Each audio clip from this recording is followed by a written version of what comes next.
Come and dream with me.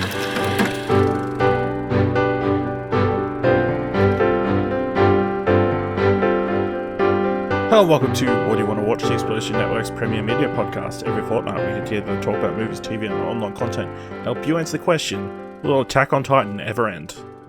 No, it's never going to end. I'm your host, Ashley Hobley. Joining me today, Don Blight. Never. Thank you, Michael Caine. Today's show, we're going to be talking about watching our watch history, and there's a lot.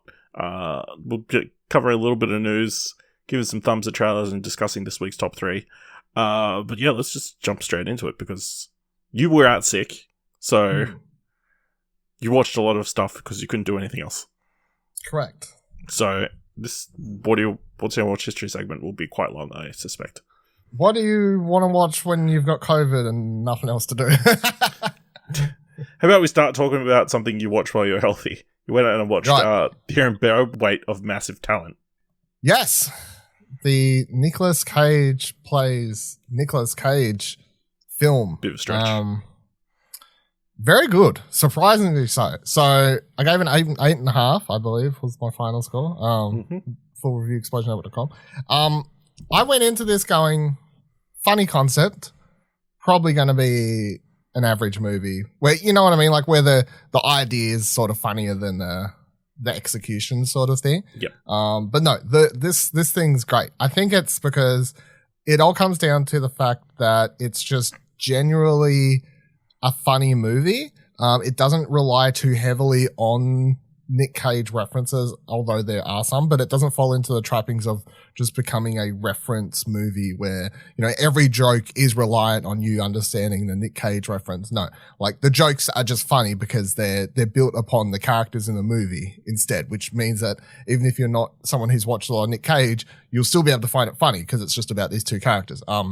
Yeah, if you don't know the plot for this, it's the long short is basically that Nic Cage, playing a fictional version of himself, decides to take this job. He's going to quit acting. He's going to take one last job to get a big payday, which is some rich dude's offering him $1 million to come, hang out with him for 2 days, basically. And this rich dude's played by Pedro Pascal. However, once Nic Cage arrives at wherever it is, you know, some fucking European country or something, I can't remember, but he arrives there, and at the airport, like these 2 CIA agents are like, you need, like, you don't, like, they start using him they're like, this guy's like the head of a big drug cartel, and like, we're looking for this kidnapped president's daughter who they're trying to extort to get America to pull out of this political war, you know, some very overly complicated, very stereotypical sounding plot sort of thing. And Nic Cage sort of eventually begrudgingly agrees to help because they do the whole like, what would you do if this was your daughter? And he's like, fuck, like, well, I'll help out. So then the rest of the movie becomes this sort of this buddy movie between Pedro Pascal and Nic Cage. And that's the reason the movie's so good, is because they generally have really great chemistry between the two. There is a sequence about halfway into the movie where Pedro Pascal's character is like, wants Nic Cage to read his script, which he does, and he wants him to act in it, and Nic Cage is like, nah, I won't, but we'll write a movie together, because he uses this as a reason to like hang around longer to try and figure out if this guy's really as bad as the CIA is like saying he is, and try and find this kidnapped girl and everything.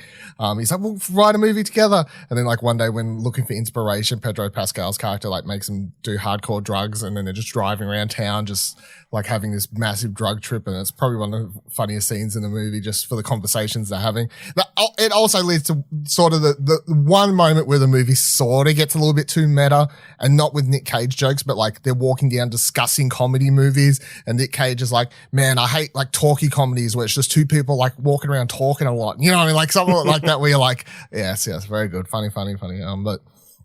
It's generally got good heart to it. And a lot of the backings to the film also comes down to Nic Cage in the movie, like wanting to like be a better person for his daughter who doesn't spend enough time with, and all this sort of stuff. But yeah, I think it's the funniest thing I've watched this year for sure, as far as like comedies go. So yeah, I highly suggest watching it. You don't have to be a massive Nic Cage fan. There are some references, but nothing that matters.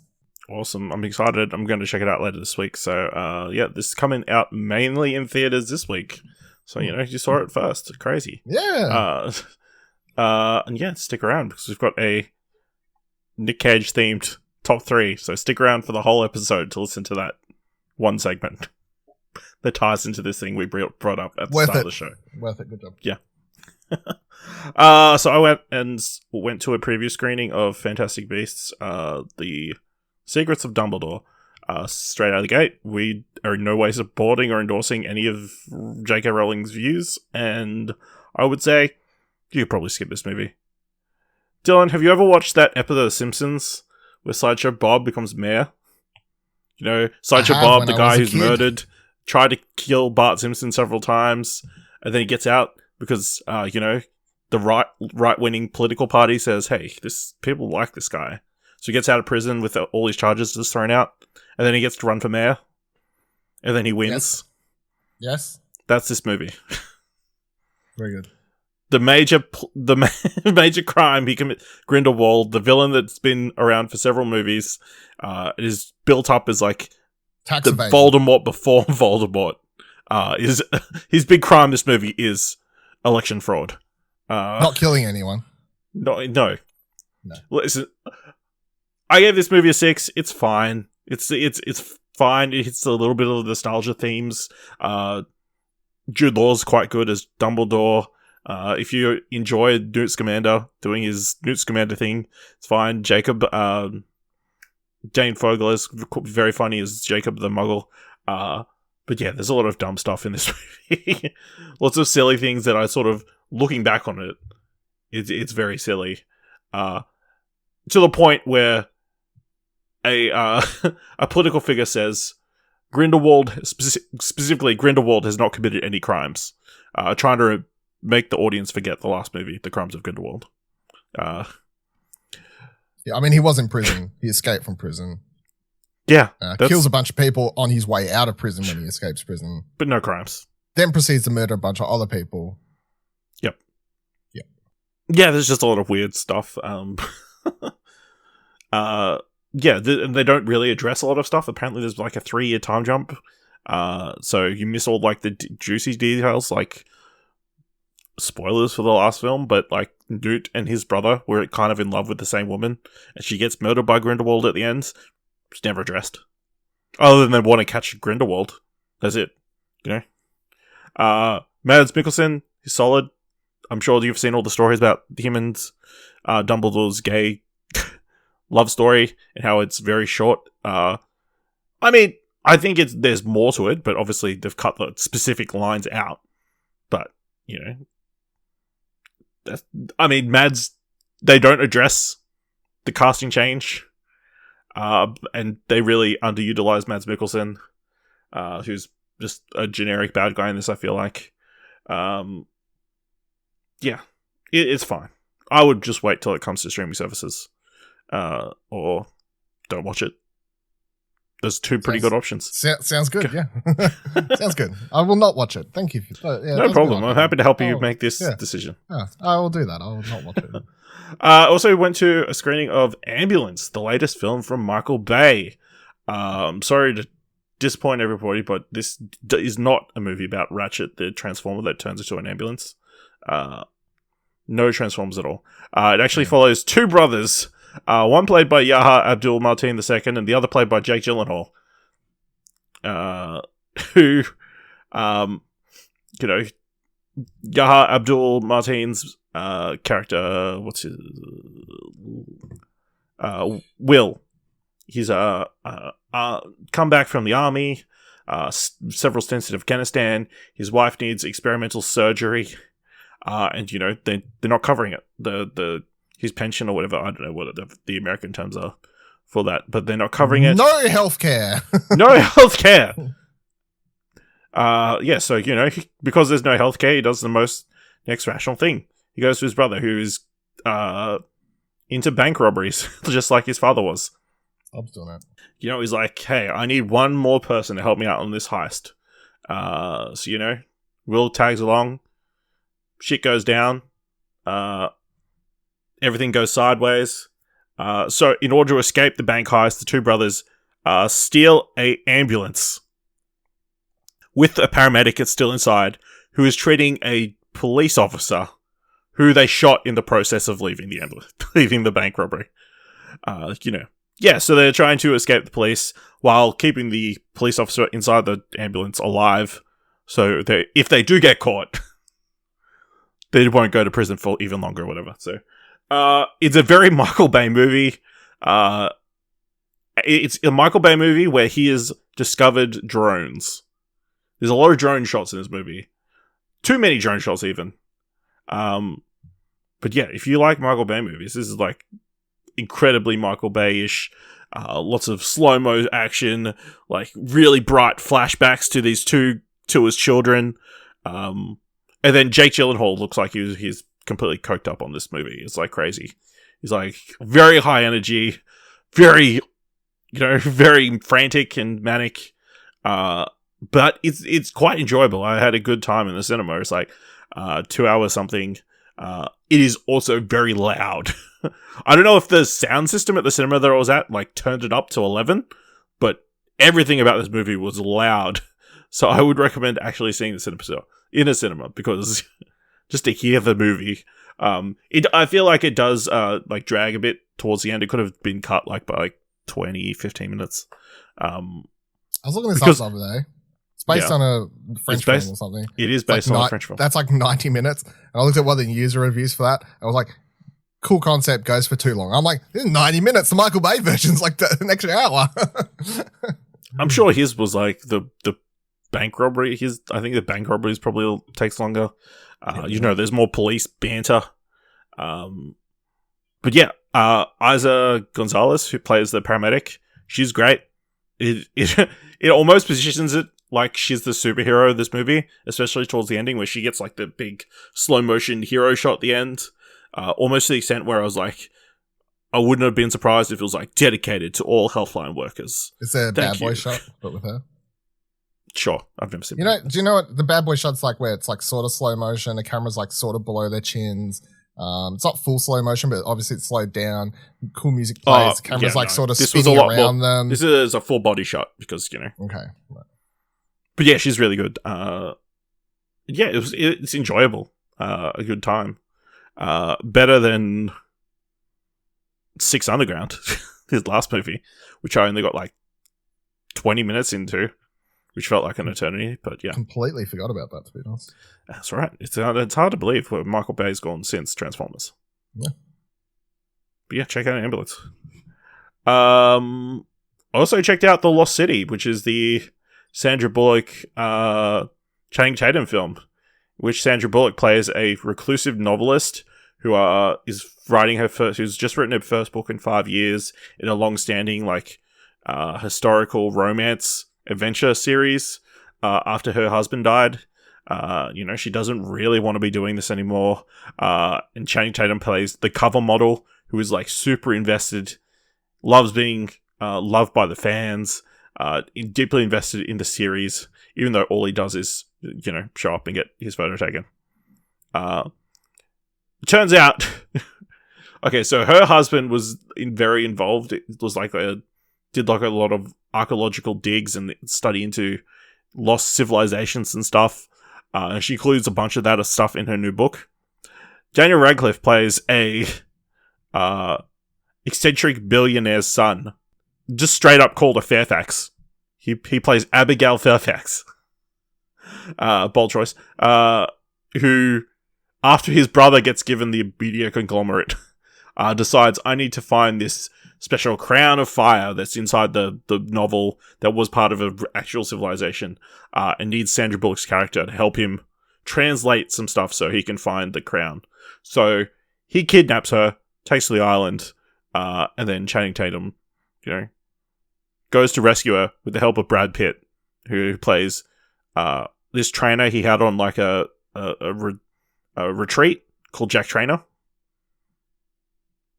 And they go, to save Sandra Bullock. And, shenanigans happen. It's fine. It goes the kind of way you expect this kind of movie to go, where, spoilers, they fall in love and make out and stuff. And they find the treasure, maybe, but there's a twist. And, yeah. There was Nazis. No, surprisingly, no Nazis in this. No. Yeah, shocker. Yeah, I had a good time. It was an enjoyable film. Lots of fun from I feel like Sandra Bullock and Channing Tatum have good chemistry. There's a couple of interesting action set pieces. Yeah, just a lot of ridiculousness.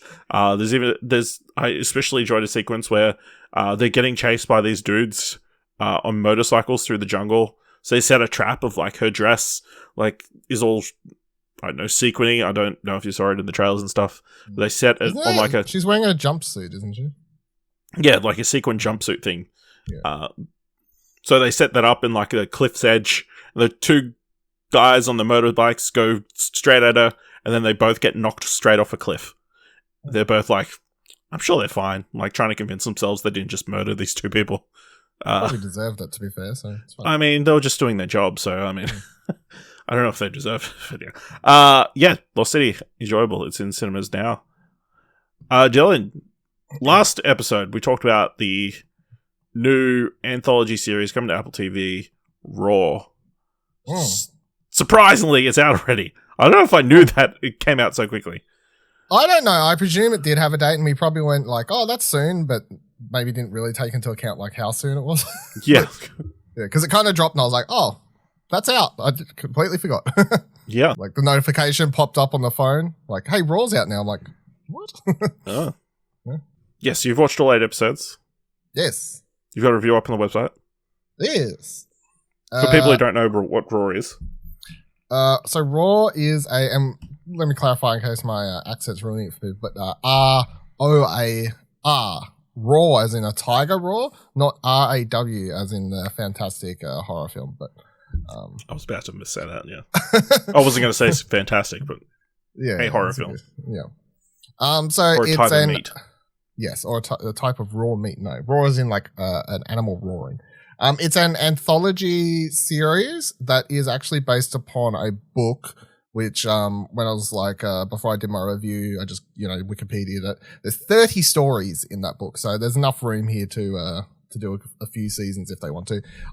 Obviously I haven't read the book. I'm not sure like how much they change or like, that sort of stuff, but I assume they expand a fair amount. I assume there's enough here but if you want like a basis, I guess there's enough in the book to go for. But yeah, anthology series.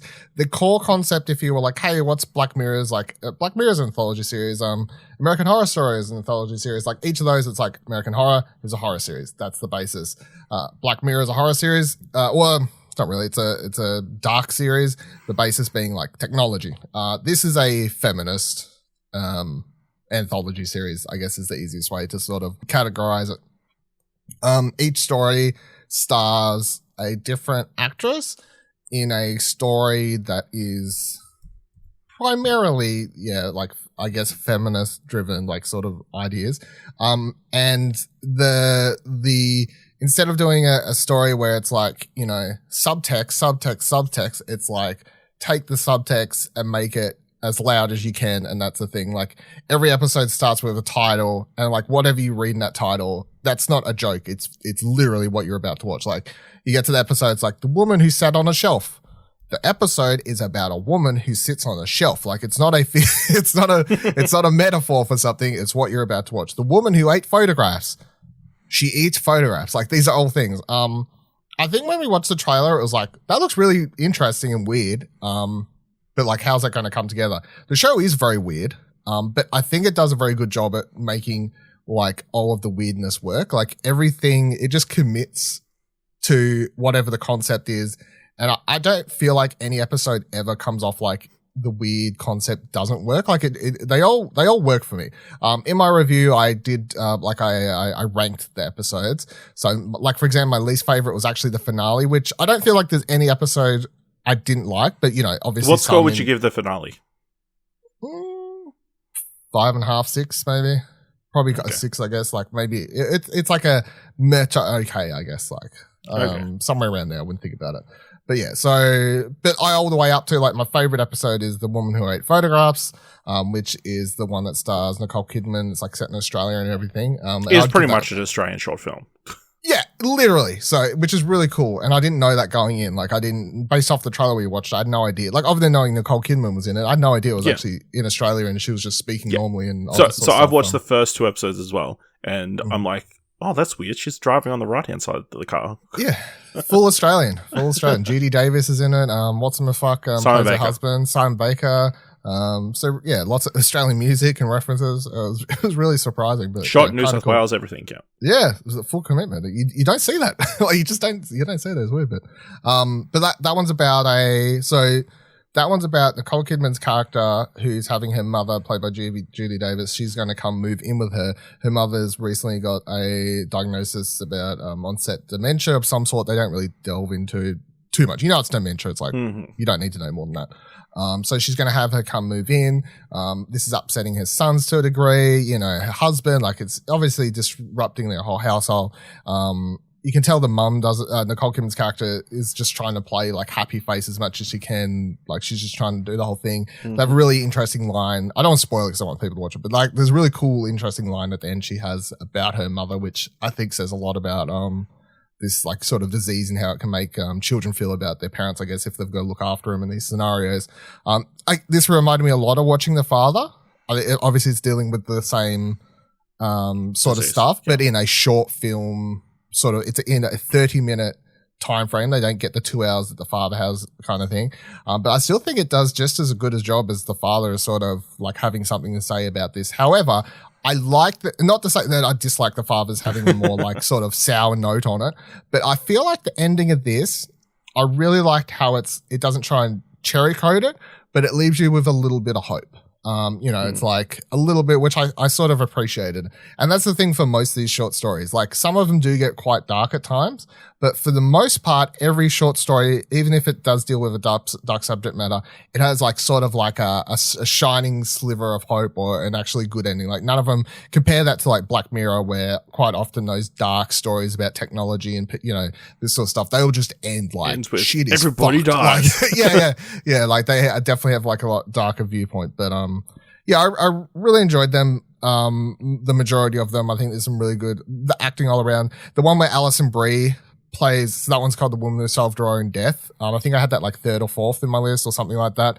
That one's very good. That's probably one of the funnest to watch, which is, and I mentioned in my review, like it's really fun to watch. However, it has like one of the darkest turns at the end, and it's also dealing with a woman who was murdered, which is already, you know, like sort of a sound note. Yeah. But like if you enjoy Alison Brie doing Alison Brie stuff, that's a good, she's just doing, it's mostly her talking, following around these detectives who are just being absolute hopeless, and she's just sort of narrating the whole thing, like trying to be like, you fucking idiots, like did it. That's quite fun. But yeah, I quite enjoyed it. Like I sat down, was going to watch like the first 2 episodes or whatever, and then I went and wrote another review for something we'll talk about after this or whatever, and I had some lunch, and then I was like, oh mate, I'm going to eat. So I'll put on another episode, and the next second I was like, had like 3 episodes left. I was like, fuck it, I'll just finish it. And I was like, fuck, I just binged all that. I should write an article, like rank them. And I started writing that, and next second I wrote several paragraphs. I'm like, this is just a review it now. Like, that's how it goes sometimes. Yeah. I was surprised that it all dropped at once. But that's probably for the best, I suspect. I think it's for the best because like the first episode is like a 6. In my opinion, it's like fine. It's okay. very subtle. Yeah. I just think it's the ending, and I have no problem with a couple of episodes where I just feel like the ending's just suddenly like, whoop, credits, and you're like, oh, like, it's not that I don't get it. I'm like, I get what you're saying, but like, it's just very like whiplashy. You don't quite feel like you got enough out of that episode. You don't get like the sort of moment that you need. So, so I feel like if they drop 1 episode a week, so people may watch the first one being like, if that's the quality, I'm off. But if you go from that to The Woman Who Ate Photographs, you're like, oh shit, this is fucking great shit, you know? So, and then the third episode's Woman Who Sat on the Shelf, which again, I think could be hit or miss for some people because it is kind of slow for the first half. But once, it hits a moment, Betty Giplin plays that character. There's a fantastic sequence about halfway through that episode where I was like, fuck, I went looking for GIFs of it because I was like, surely someone's GIFs this, but no one had, but I was just like, fuck, I hope someone does because it's a really fantastic sequence from her. All right. Basically, everyone that was in Glow is in this nearly as well at some stage. So, because it's from the people who did Glow. People who did Glow, yeah. Yeah. Cool. Very excited to. You made me more keen to finish watching all of them. So, I think, I definitely think, like, even if you watch one, that's the thing of anthology series. You could watch an episode and be like, it was fine, but then the next one may be great, you know? So, yeah. And that's like, I feel like the quality here is mostly great, and then like a few okay ones. So, All right. Which is why I ended up with 7.5, I guess. Yeah. Speaking of the show that you were writing a review for. Yeah, let's do that one. Out of Range, the new series on Amazon Prime. Yeah, so this dropped last Wednesday, I guess, by the time you're listening to this. Last Thursday by the time you're listening to this. They're doing 2 episodes a week for a total of 8 episodes, which is an interesting release schedule. I got sent screeners to this, so I've actually watched the entire thing, which is cool, like a nice way to be able to just just from the outset be able to say, hey, is this whole thing worth committing your time to? And as far as I'm concerned, the answer is yes, because I very much enjoy this show. This is probably one of my favorite shows I've watched this year.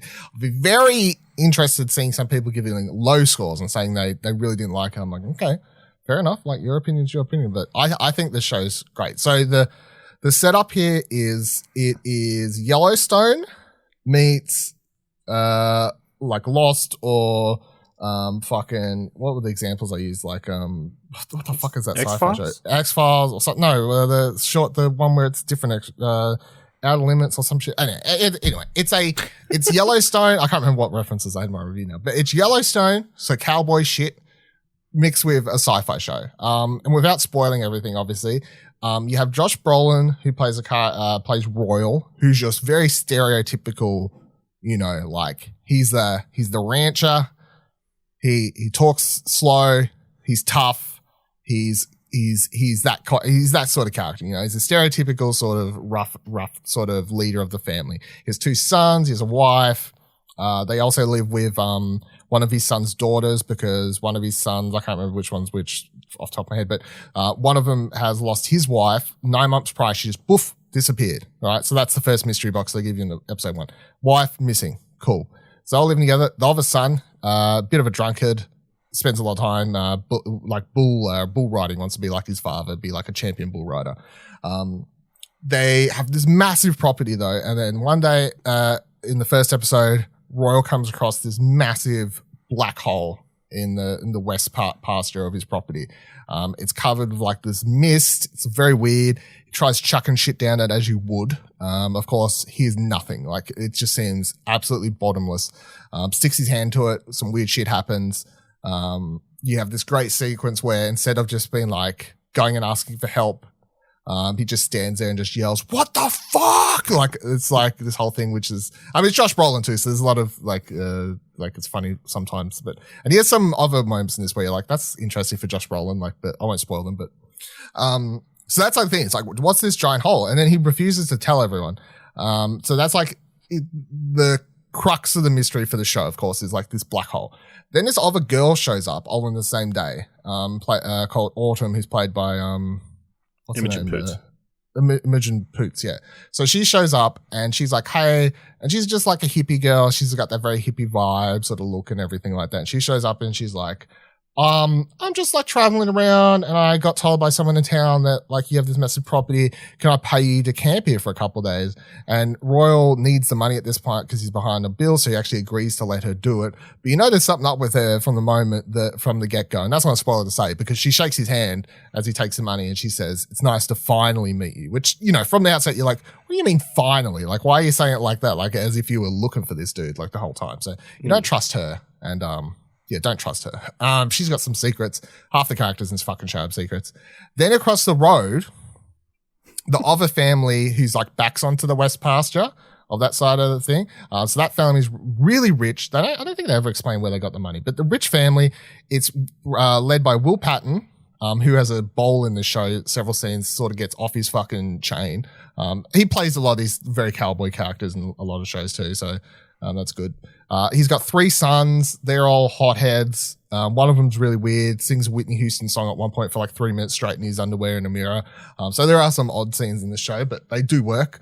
But Will Patton's character wants that west pasture, and he comes and says, "Hey, I've like actually found out that we actually need a whole mile of this. We're going to take you to court over it." And, Royal asks him like, "Why now?" Will Patton's character says, "Well, none of your business." So you're like, well, what the fuck does he know like about anything? What's going on here? So, meanwhile, all amongst all this, the family ends up getting, and I won't spoil what, because this is all from the first episode, but the family ends up having something happen, and next second, they're sort of having to keep a secret amongst themselves as a family. And you've got the sheriff sort of investigating things, weird occurrences and what have you. But yeah, so the core mystery is like, what's the whole? But then you've got all these other sorts of things coming and going, which is really cool. But at the heart of the show, it is a show about a family, who are like royal struggling. The core thing is that he wants to keep his family together. He wants to keep it normal. He wants to hide the supernatural. He wants to keep out all these people trying to ruin his family. And he's a character that's trying so hard to keep his shit together for everyone else while trying to solve these problems. And, I mean, it's not spoiled to say that he really fucking struggles to keep everything going throughout the season. But, yeah, it's a show that's definitely never in a rush to answer all the questions. And it doesn't end the show giving you all the answers. Like, it probably gives you more than a few mystery boxes more. That I think this is a show that J.J. Abrams would be quite appreciate with the amount of questions it gives you and compared to the amount of answers it gives you. But it's shot really well, acted really well. I really like the core concept. It plays around with a lot of ideas that I enjoy in my sort of sci-fi shows and that sort of stuff. But yeah, I really enjoyed it. I couldn't wait. Like, as soon as an episode finished, I was like, fuck, what's next? I remember at one point I actually watched an episode. It might have been episode 3, I think, like 3 or 4 ended. And I remember the credits just started rolling, and I literally remember standing up because I was going to go get some food. As I'm walking down the hallway, I was like, fuck, this is a wild show. Like, I literally said out loud to myself, I was like, fuck, this is a wild show. Because it does get quite weird at times. But yeah, I'd highly suggest it, watching it. And the whole 2-drop episode thing, in retrospect, I figured out sort of why they did it, and I point that in my review as well. And I think it's kind of cool. So there's 4 directors. Each does 2 episodes in a row. And then so it's like they get a movie length thing. So if you watch the first episode, you watch episode 1, you watch episode 2. When you start episode 3, it'll give you a previously on. Episode 3 will end on a cool cliffhanger. Episode 4 doesn't start with a previously on. It just starts like right where the cliffhanger let off. Then the next episode will have previously on, if that makes sense. So it's like, because they're the same director, they just get to sort of pace it that way. So, yeah, it's cool. I really enjoyed it. I highly suggest checking it out. Yeah, definitely one of my favorite things I've watched this year. But yeah, if you're someone who gets really annoyed with not having the answers to everything, maybe not for you. But yeah, if you can handle that, yeah. So I watched the first episode, and it's a slow start. I'll say that. Yeah. It has to set there's a lot of pieces that have to be sort of pieced together. But by the time you get to the end of that episode, you're like, okay, like I can, like you don't know exactly where it's going, but you're like, I mean, the episode does end on like, oh yeah, I need to see what happens next. Seeing yeah, nearly every episode, pretty big event. Yeah, I can guarantee nearly every episode will have you going, all right, all right, what's next? You know, like they do a good job of every episode sort of has enough of a cliffhanger, and yeah, that first episode's sort of slow. It's like sets it up. You think it's like a normal Western sort of show. Like it's a lot of just people around town talking about their problems, you know, their life, whatever. You just slowly introduce these people. And then you get to that last like 15 minutes or whatever it is. And you're like, oh, okay, like how are they going to deal with this situation? So yeah. All right. So we've both watched the documentary Gaming Wall Street, which is the new documentary on HBO Max or on Binge here in Australia, narrated by Kieran Culkin, which follows the 2021 GameStop short squeeze. You know, the thing where everybody was buying GameStop stock, and it was pissing off a bunch of people in the financial market, financial industry. You know, and then you know, then they made it so they were unable to buy stocks through the app or the company that they were buying stocks through. Obviously a huge story it was last year. This documentary covers it in 2 episodes. I think it's a solid documentary series. Obviously the first episode is kind of like the sweet stuff. Like it kind of covers the main story, explains why people were so invested in the GameStop stuff, people wanting to screw over Wall Street.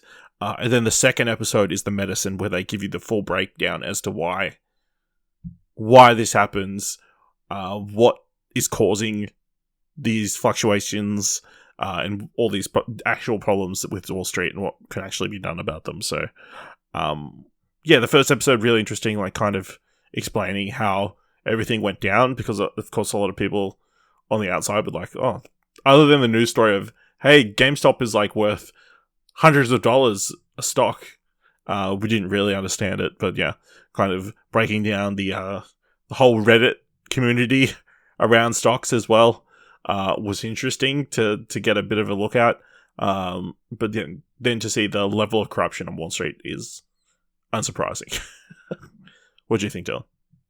Yeah, I thought it was. I definitely learned a few things from watching this, so that's a plus for it being a documentary. Like, I feel like it was like watching The Big Short for the first time, which that taught me a bunch of stuff that I've since like sort of carried through, like about a subject that I know sweet fuck all about, really, to be honest, like which is the stock market.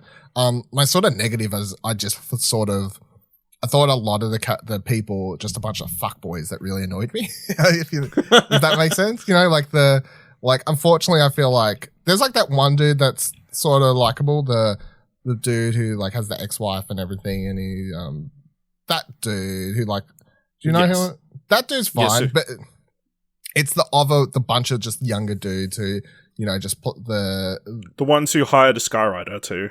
Yeah, them and the other people, like to me they were all super unlikable, unfortunately. So they sort of rubbed me the wrong way, and they're all fucking probably buying fucking NFTs over here and all that. You just sort of tell the sort of person they are. So that's my sort of one negative, is just there's a bunch of personalities, younger people in this who just sort of annoyed me. But otherwise, I thought it was very insightful into it. And it's only 2 episodes. I didn't feel like it dragged. I definitely felt like it didn't overstay its welcome. So yeah, I liked it. I thought it was good.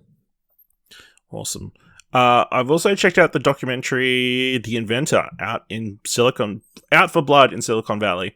So this is the documentary series following the Theranos founder, Elizabeth Holmes, and the company Theranos, which inspired the new Disney Plus series, The Dropout, which stars Amanda Seyfried, which follows a young Harvard dropout who decides to start a medical company in which she thinks she can create blood tests that use more blood and is able to do more tests quicker than what is currently available on the market. And is pretty much her lying her ass off, unknowingly, I think, to a certain degree, for close to a decade and a half, swindling people out of hundreds of millions of dollars.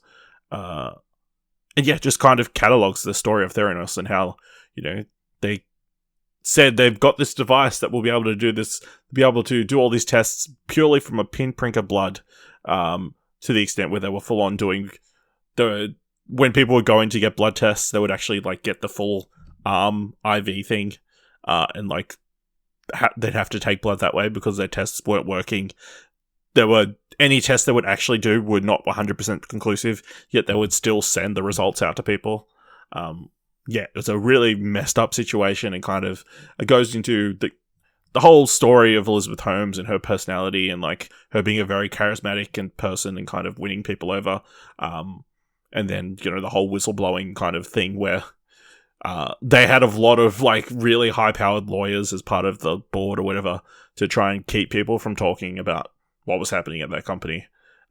So yeah, this company went from being worth billions to being worth nothing within a few days. Pretty crazy story. So yeah, I would recommend checking out that documentary. I think they covered it reasonably well. I just kind of wish they'd had a little bit more about what had happened.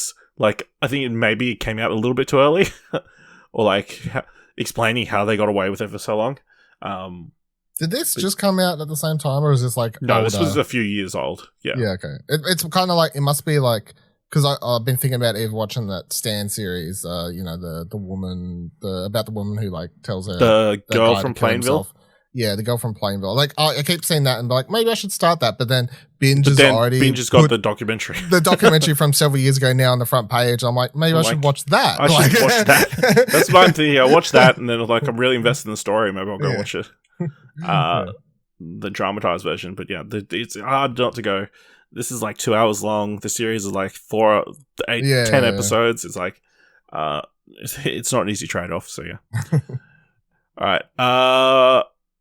Dylan, you've watched the first few episodes of the latest season of Atlanta. 5 years later, it's finally here.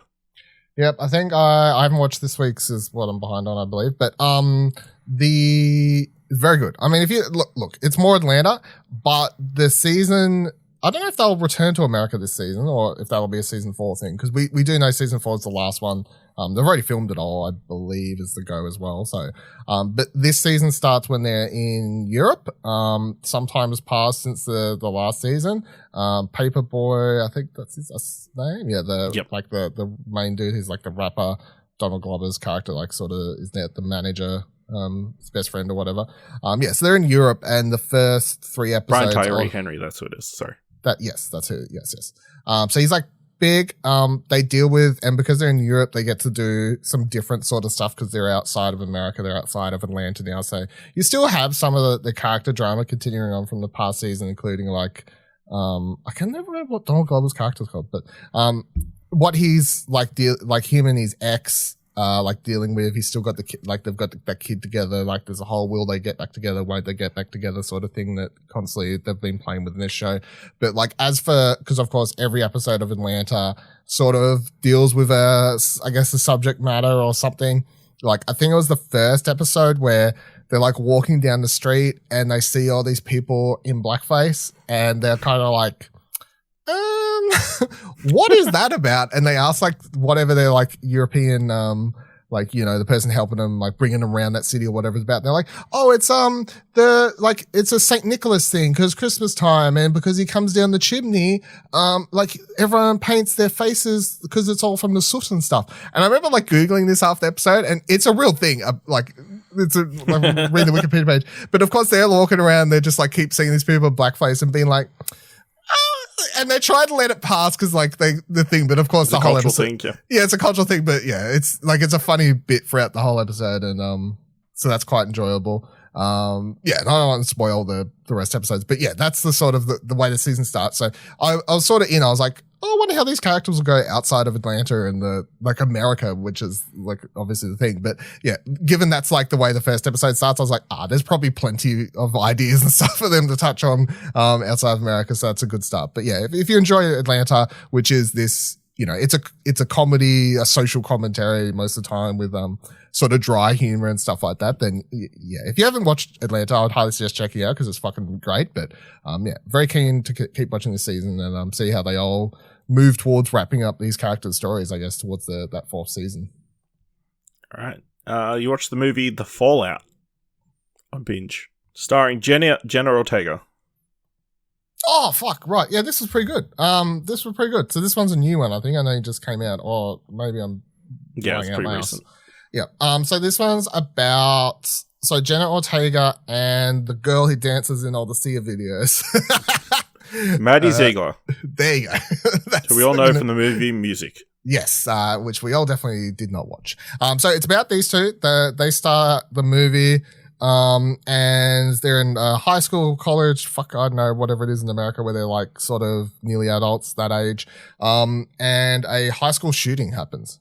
And it's a really as it does, yes. And that's sort of, this isn't a spoiler. This is the concept for the movie, obviously. But I really like the way they shoot it. And that's not a figurative thing, but I like the way I realized as I said that. I like the way they do this scene though, because the two girls are like in the bathroom and you hear the shooting. The camera never cuts away from them. So it's a really sort of intense, emotional scene where the camera, like they begin hiding in the toilet or whatever, instead of going and showing you like what's happening outside, you know, people being shot to add to the drama, or, you know, you can hear the shooting, but it just stays on these two scared girls' faces. And, it's I think it's like really sort of a powerful way to do that. And then the rest of the movie follows the fallout from that, as the title suggests, which is how do these two girls who, you know, they survive, they don't get shot. That would be a weird way to take the movie, but how do they deal with having lived through that? Like, so then it's about the anxiety of returning to school. Like, can they return to school? How do different people deal with this sort of stuff?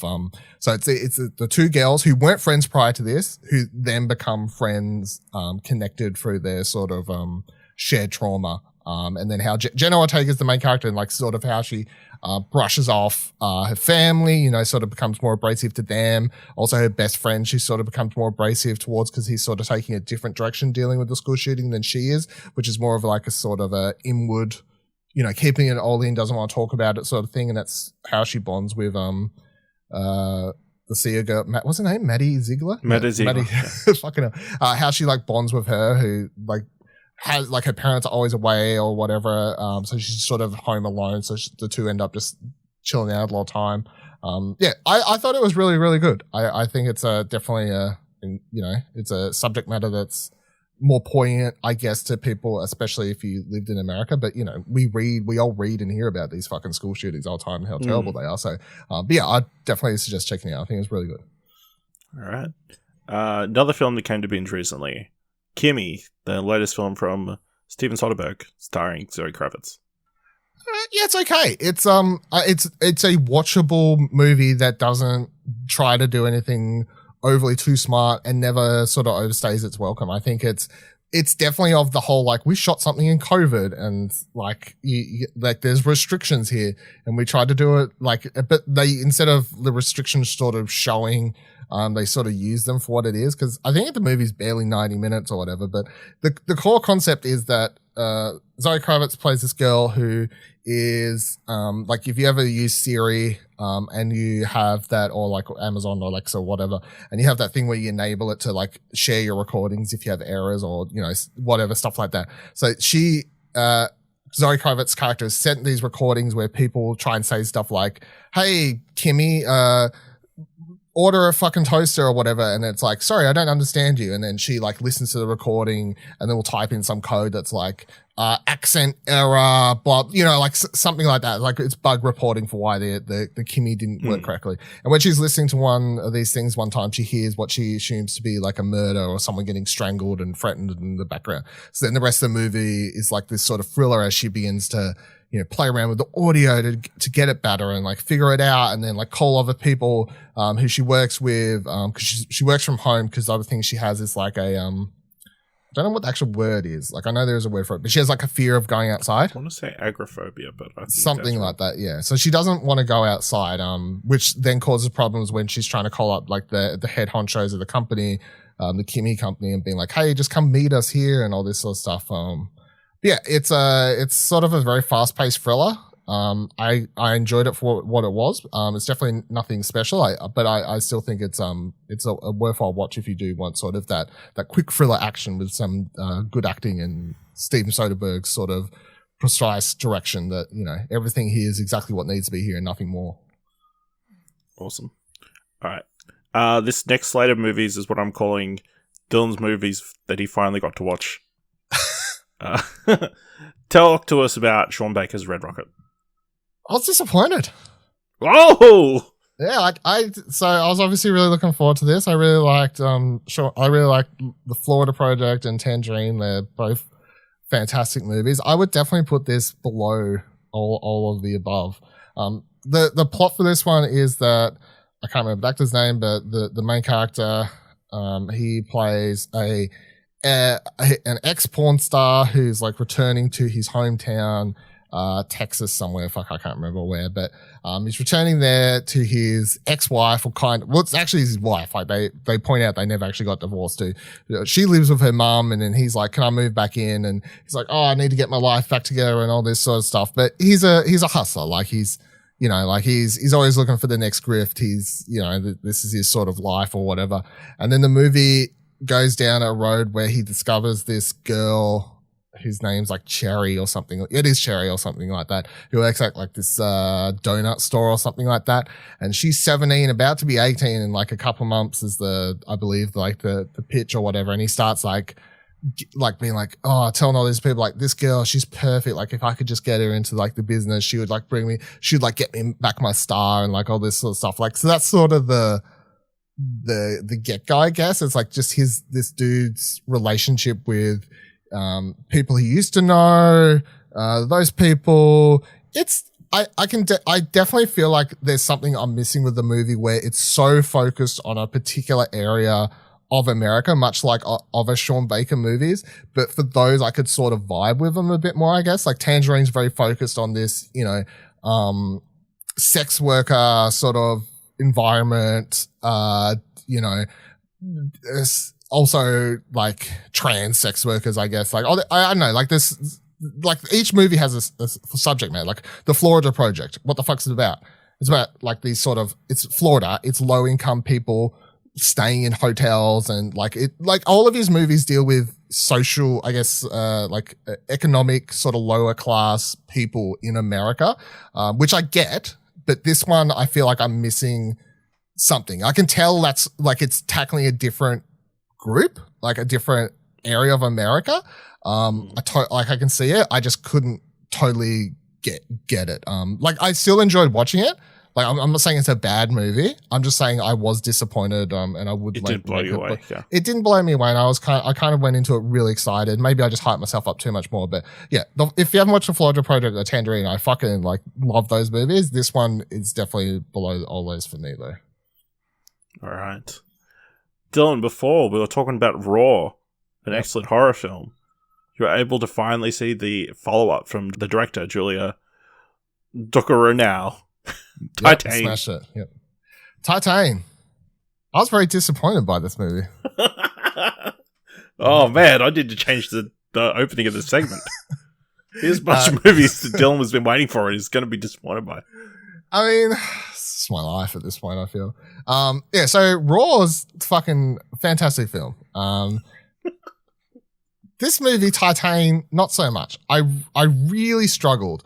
So the setup for this one is that it follows this girl who, as the movie starts, I'm going to like sort of spoil the first like 10 minutes, whatever.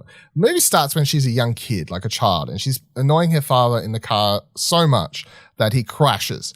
She survives. However, she has to have like a metal plate put into her head or whatever, and it leaves this massive scar, which is sort of the poster you see as this woman. Skips ahead 20 years or whatever it is. She's now a sex worker, I guess, or at least a stripper. Like she works at this place where it's like, I guess for the car lovers plus, car lovers that love sex and girls and stuff. And, she's like, she like performs on top of this car, like, stripping and whatever else. But you soon discover that she also has a sort of loving for violence, as she like kills someone very quickly because they sort of like try to get a bit too handsy when asking for an autograph from her.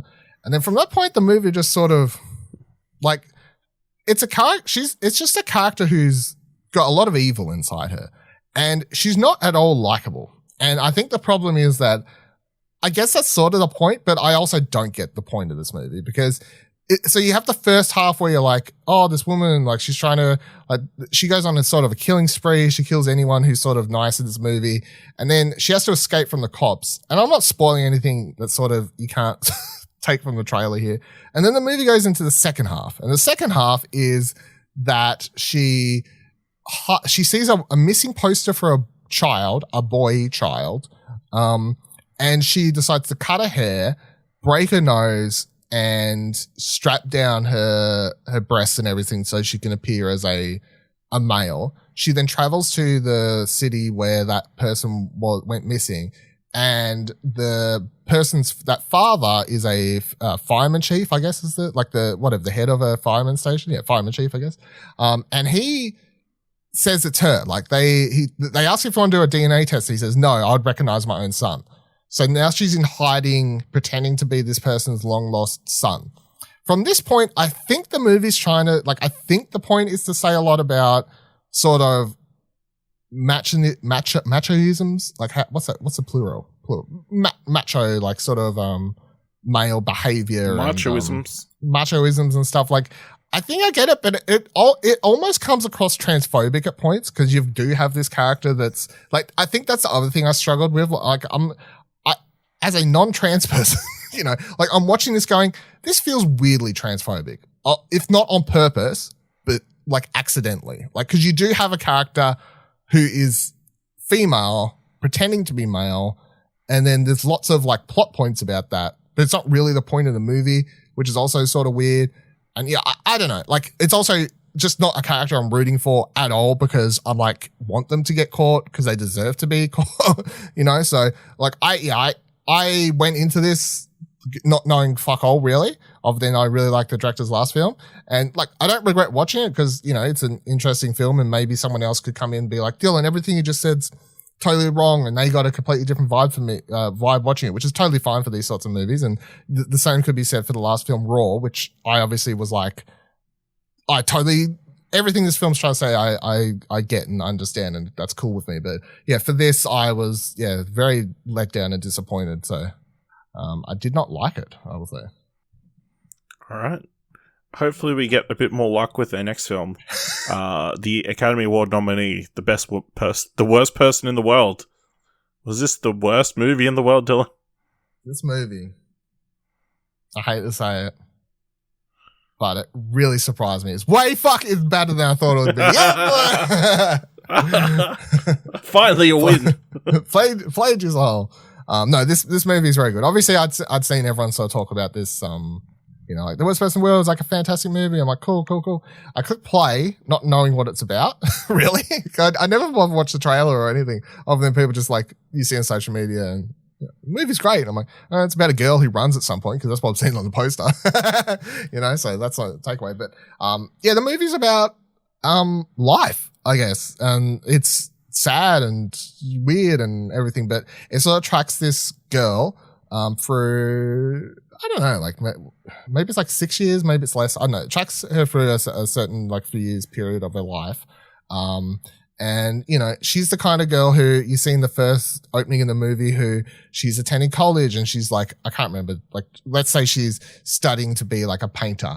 And then suddenly she's like, oh no, like I want to be a filmmaker now. Oh no, I want to be like a photographer. Like, so she's like, they set up the character as someone who is very much like like she'll suddenly just be like, oh, that's like really interesting to me, and just like switch pivots, which sort of sets up the tone for the movie as like sort of her life. Like, she's not someone who gets sort of pinned down, or is someone who, like commits too easy or whatever. But she does it like it's broken up into 6 chapters, I think, or what it is. And by the end of the first chapter, she's with someone, and that's where you sort of go from there. But it then tracks across her life, like her love life, her like career, everything like that. But yeah, all the characters in this are super interesting. I think it's a really it's like a very realistic look at romance, I guess, and stuff like that. But it's also just like a really interesting look at middle age, like, or not middle age, like post 20s, I guess, is the whatever you want to call that. So the age we're unfortunately at, which is the thing. Like, she hits an age where she's like 30 or whatever, and it's like, people are like expecting to have settled down with kids and stuff like that, and she's still struggling to figure out what she even wants to do with her life. And she's having these conversations about that with friends and lovers and family or whatever else. Like, and she's, being like, I'm not actually that old, and, like, I still have time, and, like, it's, very interesting character study, sort of, or like human study, I guess. I very, very much enjoyed it. I think it's funny, it's sad, it'll make you laugh, make you cry.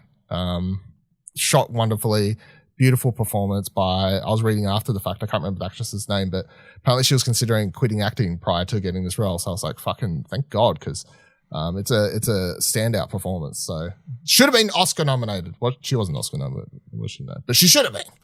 Outrageous. But no, very good. Lived up to all the hype, this one. All right.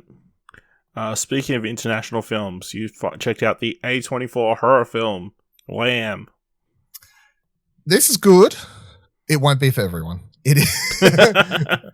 It is a very, very slow burn that I sort of appreciated, but I know deep down that, like, if someone said this movie bored me to shits and I couldn't finish it, I would be like, look, I totally understand what you're saying.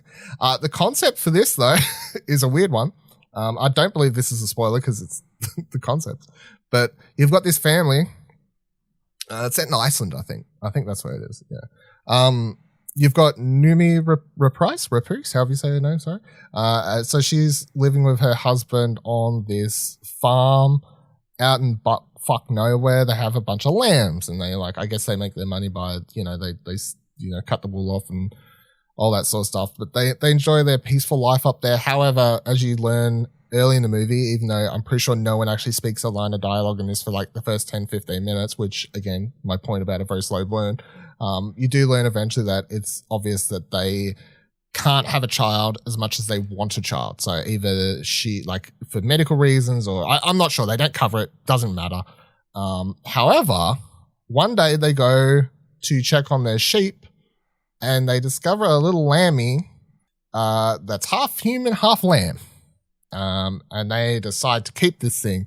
They don't really question its why it happened or what happened to cause such a thing or whatever. They just begin looking after it and sort of they bring it inside and they begin caring for it. And the rest of the movie is just them, the lamb. I mean, the eventually another character shows up, the husband's brother, and that adds some interesting dynamic there. But yeah, I mean, it's a movie about two people who want so dearly for something, and they sort of miraculously get as close to what they want as they can, and like, yeah, it just opens up different conversations about life and Mother Nature, I guess, at some point. So yeah, it's definitely interesting. I found it interesting, but yeah, very, very slow burn. The only sort of eventful thing happens in, say, like the last 10 minutes. I definitely would not call this a horror movie. I don't know if that's like ever been. It's a drama for like 90% and then like a thriller maybe in the last like 10, 15 minutes, I guess. But yeah. All right. 2 from 2. Not too bad, I guess. All right. You've got a review up for the Australian film, or the old Australian film, Stunt Rock. Stunt Rock is the, I think I talked about this, so I can't remember the fucking dude's name now. I did talk about that one that I didn't like as much recently, I think. What the fuck is his name? I need to find it quickly. Grant Page, sorry. I think I talked about this other one a couple of weeks back, where I said it wasn't that great, where they like hired to go undercover, like these two stuntmen or whatever. Anyway, it's that dude. So Grant Page is back in this one, the Australian stunt legend Grant Page, I'm discovering over my time watching these movies. But Stunt Rock is basically a love letter to Australian stunt history. It's a Grant Page playing himself because he loves doing that. And then you've got this rock band in it playing themselves because they love doing that. The band's called, I can't remember what the band's called because they never went on to become much. Sorcery. And Sorcery is a band that does like wild stage acts and stuff. So they just paired them together for this movie, I guess. But it's more or less Grant Page doing stunts, talking about stunt history, talking about why people don't appreciate it to the members of Sorcery. Then they'll randomly play a song. Then he'll do a stunt. It interjects footage from his other films. It's sort of a love letter to stunts. It's okay. If you have an interest in movie history, I think you'll get a little bit more out of it as I did. But yeah, I mean, it's a weird movie, but I kind of vibe with it. All right. Now to, I guess, the straight up horror section of our show. Because apparently you like to watch scary movies when you're sick. I mean, in general, I like to watch scary movies. I mean, I would say mediocre scary movies, but let's start things off with Night's End. Night's End. Fuck, which one's that? It's a Shudder one, I believe. Yeah, it's a Shudder one. Hold on. Night's End. Is that the one with the old mate in the house? I think it is. They're all blue. I think I watched it like 2. Yeah, no, I was just checking. Some of them I know what they are, just can't remember the titles. Night's End stars, what's his name? Gino Walker, right. As this dude who's, he's become a shut-in. So you see in the movie, like he has like newspaper over all these windows and stuff, and you discover that he sort of became an alcoholic when he lost his wife. He does have kids somewhere there with the wife, and he won't leave the house. He's sort of had like sort of a mental breakdown, I guess. And the whole movie takes place in his apartment. He will talk to his ex-wife, who's now with Michael Shannon. Playing a character, not Michael Shannon, but the actor Michael Shannon's in it. And then he also talks to his best mate, who's played by a felonious monk. And for some reason, this character, Gino Walker's character named Ken, he's like, I'm going to figure life out by becoming a YouTube star. Like, so then I'll never have to leave the house. I'll make lots of money, you know, because that's a very sane way to think. So he starts making all these random videos talking about life. He tries a different subject in every YouTube video. They get like 2 hits, 3 hits, and you know, until one day, randomly he's filming one of these YouTube videos, and one of his dead birds, which he does taxidermy, I guess, is that what it's called? Like, like for like Taxidermy, stuffing. Yeah, like for animals and stuff. One of those like falls off the wall in the back. And then one of his friends spots it and is like, man, that's spooky. You should like go on to that.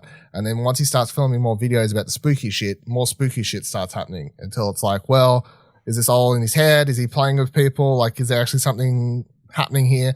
I think the movie for like the first 70% is really interesting because it's like sort of dealing with mental health and this character having this breakdown, all this sort of stuff. However, in the last act, it takes an absolutely dive off in the deep end and more or less ruins everything that came before it, in my opinion, by the choices that is made with this movie to sort of be like, oh, it's a horror movie, so we better do something that's like more out there and not as subtle as it starts. But yes, I didn't like it by the end.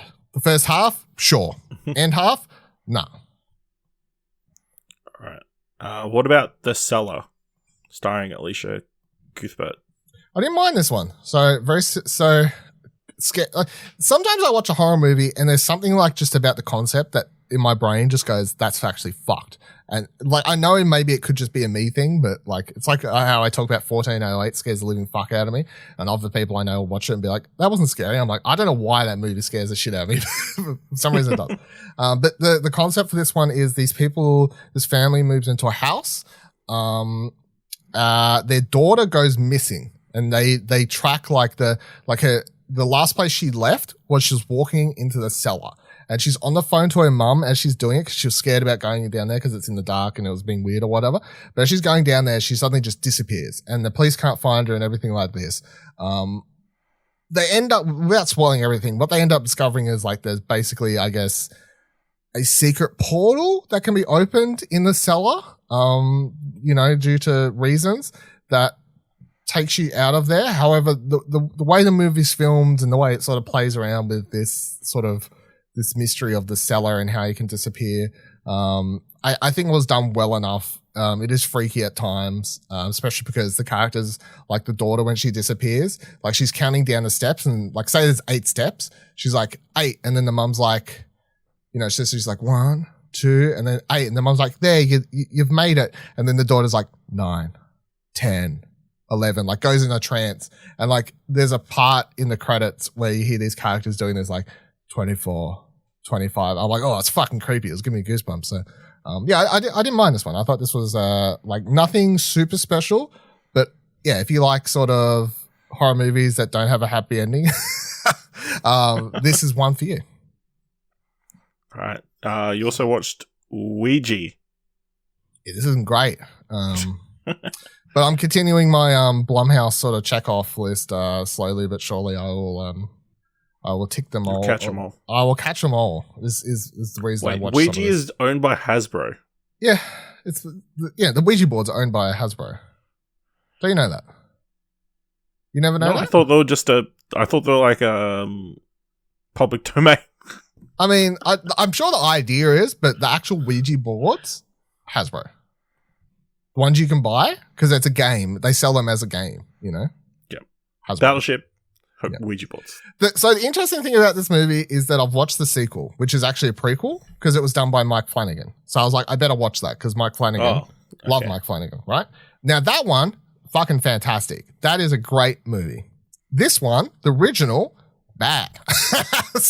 And usually this is the opposite case. Usually the first movie, good horror movie, and then they try to do a prequel, and it's usually the prequel that's terrible, but opposite case here. But yeah, I mean, the setup here is a girl dies, like a best friend, all the other friends get together, one of them wants to do a Ouija board to talk to her. They think they're talking to her, but guess what? It's actually like an evil spirit. And then all these other things happen. And yeah, it's just not shot well. It's not really particularly scary. There's a bunch of dumb decisions. I wouldn't suggest watching it. I would suggest watching Ouija, whatever the one is called going. The one like Ouija Origin of Evil. Yeah, that, which has a terrible title, but is really fucking good. Watch that instead. Okay. You checked out Truth or Dare. Yeah, that was shit too. Yeah, I mean, it was a kind of cool concept, but I don't know, like it wasn't sort of pulled off well. But the concept is these bunch of friends go on a holiday wherever they are. And then this dude they meet's like, do you want to come like check out this area? And then he asks them if they want to play Truth or Dare. And the reason is because he was already playing Truth or Dare, which is like a curse. Like there's like a demon or some shit, you know, like, and then the only way he could sort of escape dying was to sort of pass this on by getting other people playing the game, which is apparently how this demon thing like spreads this or whatever. So then they begin playing Truth or Dare. And the way it works is, so this movie has like a Final Destination feeling because it'll work where once they leave and they're back home in America at their like college campus or whatever, they'll like randomly, like I think the first scene is the main girl's like in a library and then she turns around and everyone in the library is like dead stopped and they pull this really like high cheek creepy smile. The character, like it's obviously special effects and it is a cool looking effect because it's fucking like weird, but and they'll chat and they'll be like Truth or Dare and then you have to pick or else you'll die. So then if you say you know truth, you have to tell the truth. They'll ask you something and then you have to tell that truth or you'll die. And if you say dare, you have to do the dare or you'll die. So, I mean, that's the concept that goes around player by player, like Final Destination type deaths occur. But yeah, a lot of weird logic and dumb shit happens, which is sort of annoying. And a bunch of the characters just aren't particularly interesting or likable at all. But I didn't mind the concept. Like the concept of the Truth or Dare thing, I was like, yeah, I mean, I wouldn't mind if someone else did another one of these, but better. All right. Next up is Like.Share.Follow. This one has what's his fuck from Flash in it? What's his name? Hold on. Not something. The main dude. Like the one who plays the other Flash, whatever. Kyan Lonsdale. Kyan Lonsdale. Right. So Wally West is I'm trying to think of. Yeah, so he's like a massive, I didn't mind this. Like it's dumb. But I actually didn't mind it. Maybe it was because it was like short as well. But like, so he plays like a content creator, like a YouTuber. He's doing Twitch streams, which when the movie started, most of the time when people do movies where characters are like content creators, YouTubers, streamers and stuff, they're usually the worst characters and they're not likable at all. However, I think this is the first time I can say this. I actually don't mind this character in this film. Like he doesn't actually come across as an asshole. He just comes across as someone who, you know, did dumb like smosh skit videos with his friends. He got really popular. Now he does Twitch streams and whatever else. He doesn't actually come across as an asshole, which helps this movie immensely. Because if he came across just like an ass, like, oh, content creator bro dude, you'd be like, fuck this guy. Hope he dies. But what ends up happening is you've got this girl who's like obsessed with him. So played by Emma Horvath or whatever. And she finds out where he lives and becomes a stalker and is like, we were made to be together. And he unknowingly goes on a date with her because she pretends that she doesn't actually know who he is and like tricks her way into his life. But then he discovers she's actually this person who's always in his streams saying that like, I love you and all this sort of stuff. So it goes down a weird route there and how he has to deal with this and this obsessive girl and stuff like that. So, but yeah, I actually, it was okay. Considering I feel like the concept and the title, and if you watch the trailer, you may be like, this looks terrible. I'm going, it was okay. Mostly all because of old mate, Lonsdale and his sort of charisma and making that character not be totally unlikable. All right. Then you watched The Forever Purge. Yes, this is the latest Purge I'd never actually got around to watching. I think this one ends with an interesting way to continue the franchise because it was supposed to end, I think, with the last one. It was like the final Purge or fucking some shit. But then they're like, nah, let's bring it back. So, but the logic actually makes sense because the last one was, hey, the Purge is over. We've voted in new people to American government who've ended the Purge. This film's like years later. And this is when the Purge is about to start for the first time. And they simply explain it as, hey, America voted back in some terrible motherfucker who made the Purge come back. And I was like, I guess that actually adds up. Like that's probably, it's a very easy way to explain why the Purge is back. So, but what happens is, unlike other movies where it actually takes place during the Purge, you watch this one and the Purge happens and it ends. And you're like, oh, our characters survived. But no. All these motherfuckers who think they're going to take back America from, you know, make America great again, they're like, nah, we're going to purge until our heart's content, until we clear out America from all the, you know, immigrants and stuff like that we don't like in our country. So, Then you follow this group of characters who are trying to make their way. Originally, I think they're trying to get to Canada because in the movie, like Canada's got their borders open for 6 hours. You can try and get out of America. And then they're like, no, we're going to go back to Mexico, which is interesting sort of dichotomy to the way the movie starts, which is by introducing us to these characters who actually cross the Mexican border to get into America. That's how the movie starts. And it skips ahead years later. And now they're trying to cross the border to get out of America because all these motherfuckers are trying to kill them who think they're trying to make the country better again. I didn't mind it. Like it's much like more recent Purge movies. It's not really a horror movie. It's like an action thriller, you know, like most of it takes place during the day. It's just people shooting guns and chasing and yelling and shit like that. But, I didn't mind it. And the way it ends, it leaves it open for, you know, shit's fucked. Like you got all these people running around America. Like how do you fix that? Don't know. But yeah, not bad, not great, but Purge. All right. You also checked out Kill the Messenger, movie starring Jeremy Renner. So this is a true story about, I can't remember the dude's name, but he's like a journalist who basically uncovers what are they fucking called? The Benghazi? No, that's not right. So, that's something completely different. Anyway, I can't remember what they're called, but like this civil war that was happening. And they're like the CIA is like sort of funding drugs into America to poor neighborhoods purposely to get money to then fund this sort of civil revolution because it's in favor of what America wants to happen in this country. So it's like political warfare mixed with ruining the country. But I mean, the subject matter is not something I didn't know nothing about because I've watched enough documentaries on this. And also, I guess, the war on drugs, which links into this because what happens following this is all these poor, primarily also black neighborhoods that they got these people addicted to drugs. Then all of a sudden America's like, does this whole war on drugs. And it's like, well, you motherfuckers actually started this because the CIA was bringing these drugs into the place to make money. But anyway, so Jeremy Renner plays this journalist who uncovers this story. He originally tells it. The CIA tries to cover it up, makes his life hell, et cetera, et cetera, et cetera. It's interesting. I think the movie's okay, only because I feel like it doesn't sort of ever really have actually something like, it's just very light telling of the story. I feel like you could add a little bit oomph there. Like it just lacks that sort of power move, I feel at times, but Jeremy Renner's quite good in it. Considering it's Jeremy Renner, who I feel like plays the same sort of character in most things, but in this he's at least acting like different to how he is in most things, which is quite good. So this is decent. All right. You also managed to finally watch the final season of Superstore. Yes, I've been watching Superstore for a year and a bit. I think slowly but surely getting through it all. What a show. That's a very good show. Very, very good show. And this is coming from someone who doesn't usually like these sorts of, what are they called? What do you call this type of show? Sitcoms.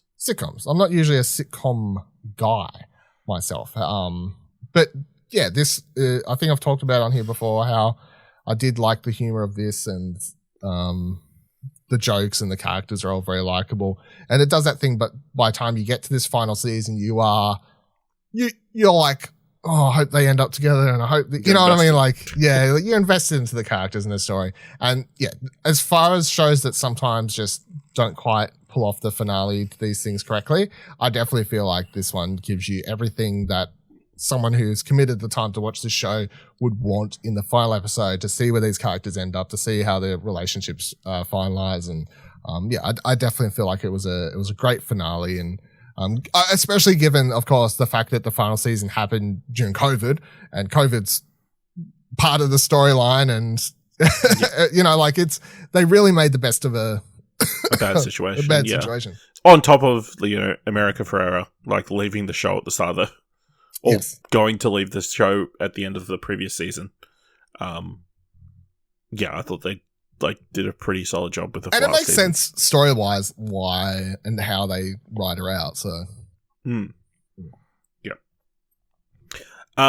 so last episode I talked about Everything Everywhere All at Once.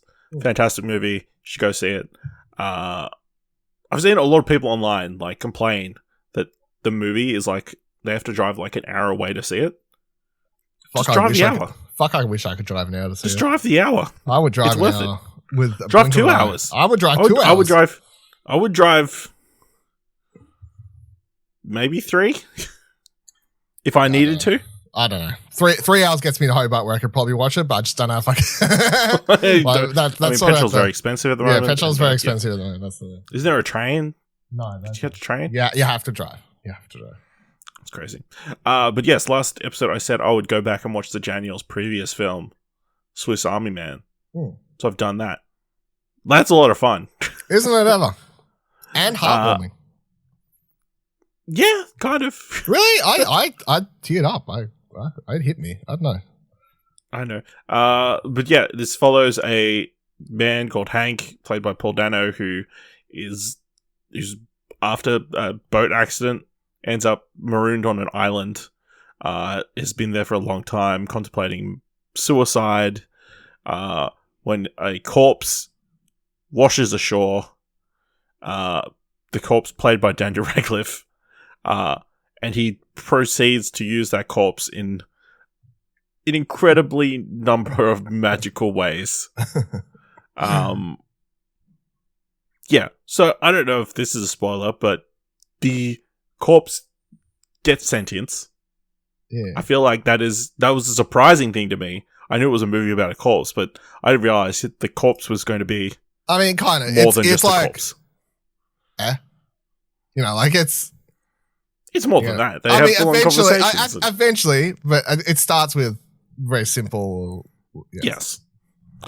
And it becomes a story about love and life and meeting and friendship and all that good stuff, but that is also interluded with them creating buses out of garbage and using his body to kill raccoons and bears. He's got flatulence that can do all sorts of things. So flatulence, and his body, because of rigor mortis, like shoots super hard, and he has a magical penis that is pointing north. It's a compass penis, yeah. It's it was a good time. Not as good as Everything Everywhere All at Once, but yeah, still you can see the progression from here. And then I also went back and rewatched the Turn Down for What music video, and you go, oh yeah, this all checks out. This all makes sense. There was a clip of them showing that clip to what's his face on the Michelle set? Yeoh. Yeah, Michelle Yeoh on the set, which was quite funny. I can imagine, like, yeah, she's like watching it like in shock, like what? Because one of the dudes in the video is one of the directors. Yeah. One of the Daniels is in it, so he's doing like the dance or whatever with the penis. Yeah, going breaking stuff with his penis. Yeah, good times. Check that out. I also, over this Easter weekend, have watched all of Severance. Yeah, you show did. Everybody is talking about. Yeah, I caught up at the perfect fucking time. I swear to God, because I caught up and then I was able to watch the finale right as it aired. And then tell me if I'm wrong, but I swear I've seen so many people like in the last couple of weeks be like, "Man, I just caught up on Severance. Like that show's so good." Like I was like, "Fuck!" I'm so glad I don't have to like hear about this and then by the end of the year be like, "Man, should I actually watch that? Like, is that a show I should be watching?" Like, yeah. So I saw everybody kind of raving over the season finale. So I figured, I've got the time. I'll just sit down and watch all of it. It's all out there now. Yeah. All 9 episodes. And yes, it is fantastic. Adam Scott plays a man who has gone under the procedure called severance, in which you split off a section of you personality. I don't know. No, they put a chip in your brain that causes you... when you go down the floors... Like your consciousness is separated into a work side and then a non-work side when you come back up. But yeah, they don't really explain more than it's a chip that like gets put in your head. There's no like super easy no way to describe it. But yes, you follow Adam Scott as he lives his life on the outside, but then you also follow Adam Scott as he lives inside the company Lumens, who is they're doing some stuff. It's not exactly clear what they're doing or why they're doing things. And it's kind of the slow reveal as people have gone missing and there's all these different mysteries. You kind of explore the why he what undertook this procedure and the kind of it's never quite addressed, but it's like there's this element of slavery about it all. Yeah, across the board, fantastic, great performances from people like John Turturro, Patricia Arquette. Yeah, even like across the board, I think it's a fantastic performance. Season finale, credible, ends on one hell of a cliffhanger. What tense episode from start to finish. Oh, absolutely. Like a riveting 40 minutes, like as certain elements are revealed as you go along. Yeah, might be one of the best episodes of television when we get to the end of the year. So I definitely feel like it's high. I mean, it is crazy that this Severance talk is like skyrocketed in the last couple of weeks. So really glad I called up, and I would recommend you do the same. It's on Apple TV Plus. 9 episodes are all about 50 minutes each. Creepy music. I think they nailed the score for this. And a very unsettling opening credit sequence as well. I'll definitely say stick by it too, because I think last time I talked about it on here, I'd watched like maybe a couple episodes. I think you watched 2 episodes. 2 episodes, and I wasn't sad like down on it. I was like, yeah, like it's good. Like, yeah, I'm keen to watch more, but like I definitely wasn't at the level I'm at now. I would say maybe it was only an episode or 2 more where I was like, oh, fucking, like it suddenly clicked a lot more for me. So yeah, if you watch the first episode or 2 and you're like, yeah, it's okay, like, which is where I was at, I would say definitely push through, because you'll hit a point where you're like, oh, okay, like this show's really fucking good. And then every episode after that, like, just keeps getting better and better until you get to the season finale where you're like, holy shit, this show's good. I mean, they build up the waffle party, but you're not prepared for the waffle party. You're not. There's so many weird scenes in this show, even like that dance one with just Adam Scott's like these little click and dance thing. Yeah. And then this dance party experience has been cancelled. Yeah. There's a lot of weird stuff in this show. Yeah, absolutely. All right, let's move into the mandatory Netflix segment of the show. Dylan, you caught up on another well-regarded series, Russian Doll. I did. I watched the first season of Russian Doll, a show that everyone watched 10 years ago, but now I've watched it. I don't know why I didn't watch it sooner. I didn't realize it was only half an hour episodes. So it's actually a lot shorter than I thought it would be. And of course, the second season is out this week, I think, by the time this episode's dropping. I think it's out this week. Yeah, it's out this week, yeah. So caught up in time for that. Very good show. Obviously, most people have already said that. If you don't know the concept, I guess just quickly, it's the Groundhog Day effect.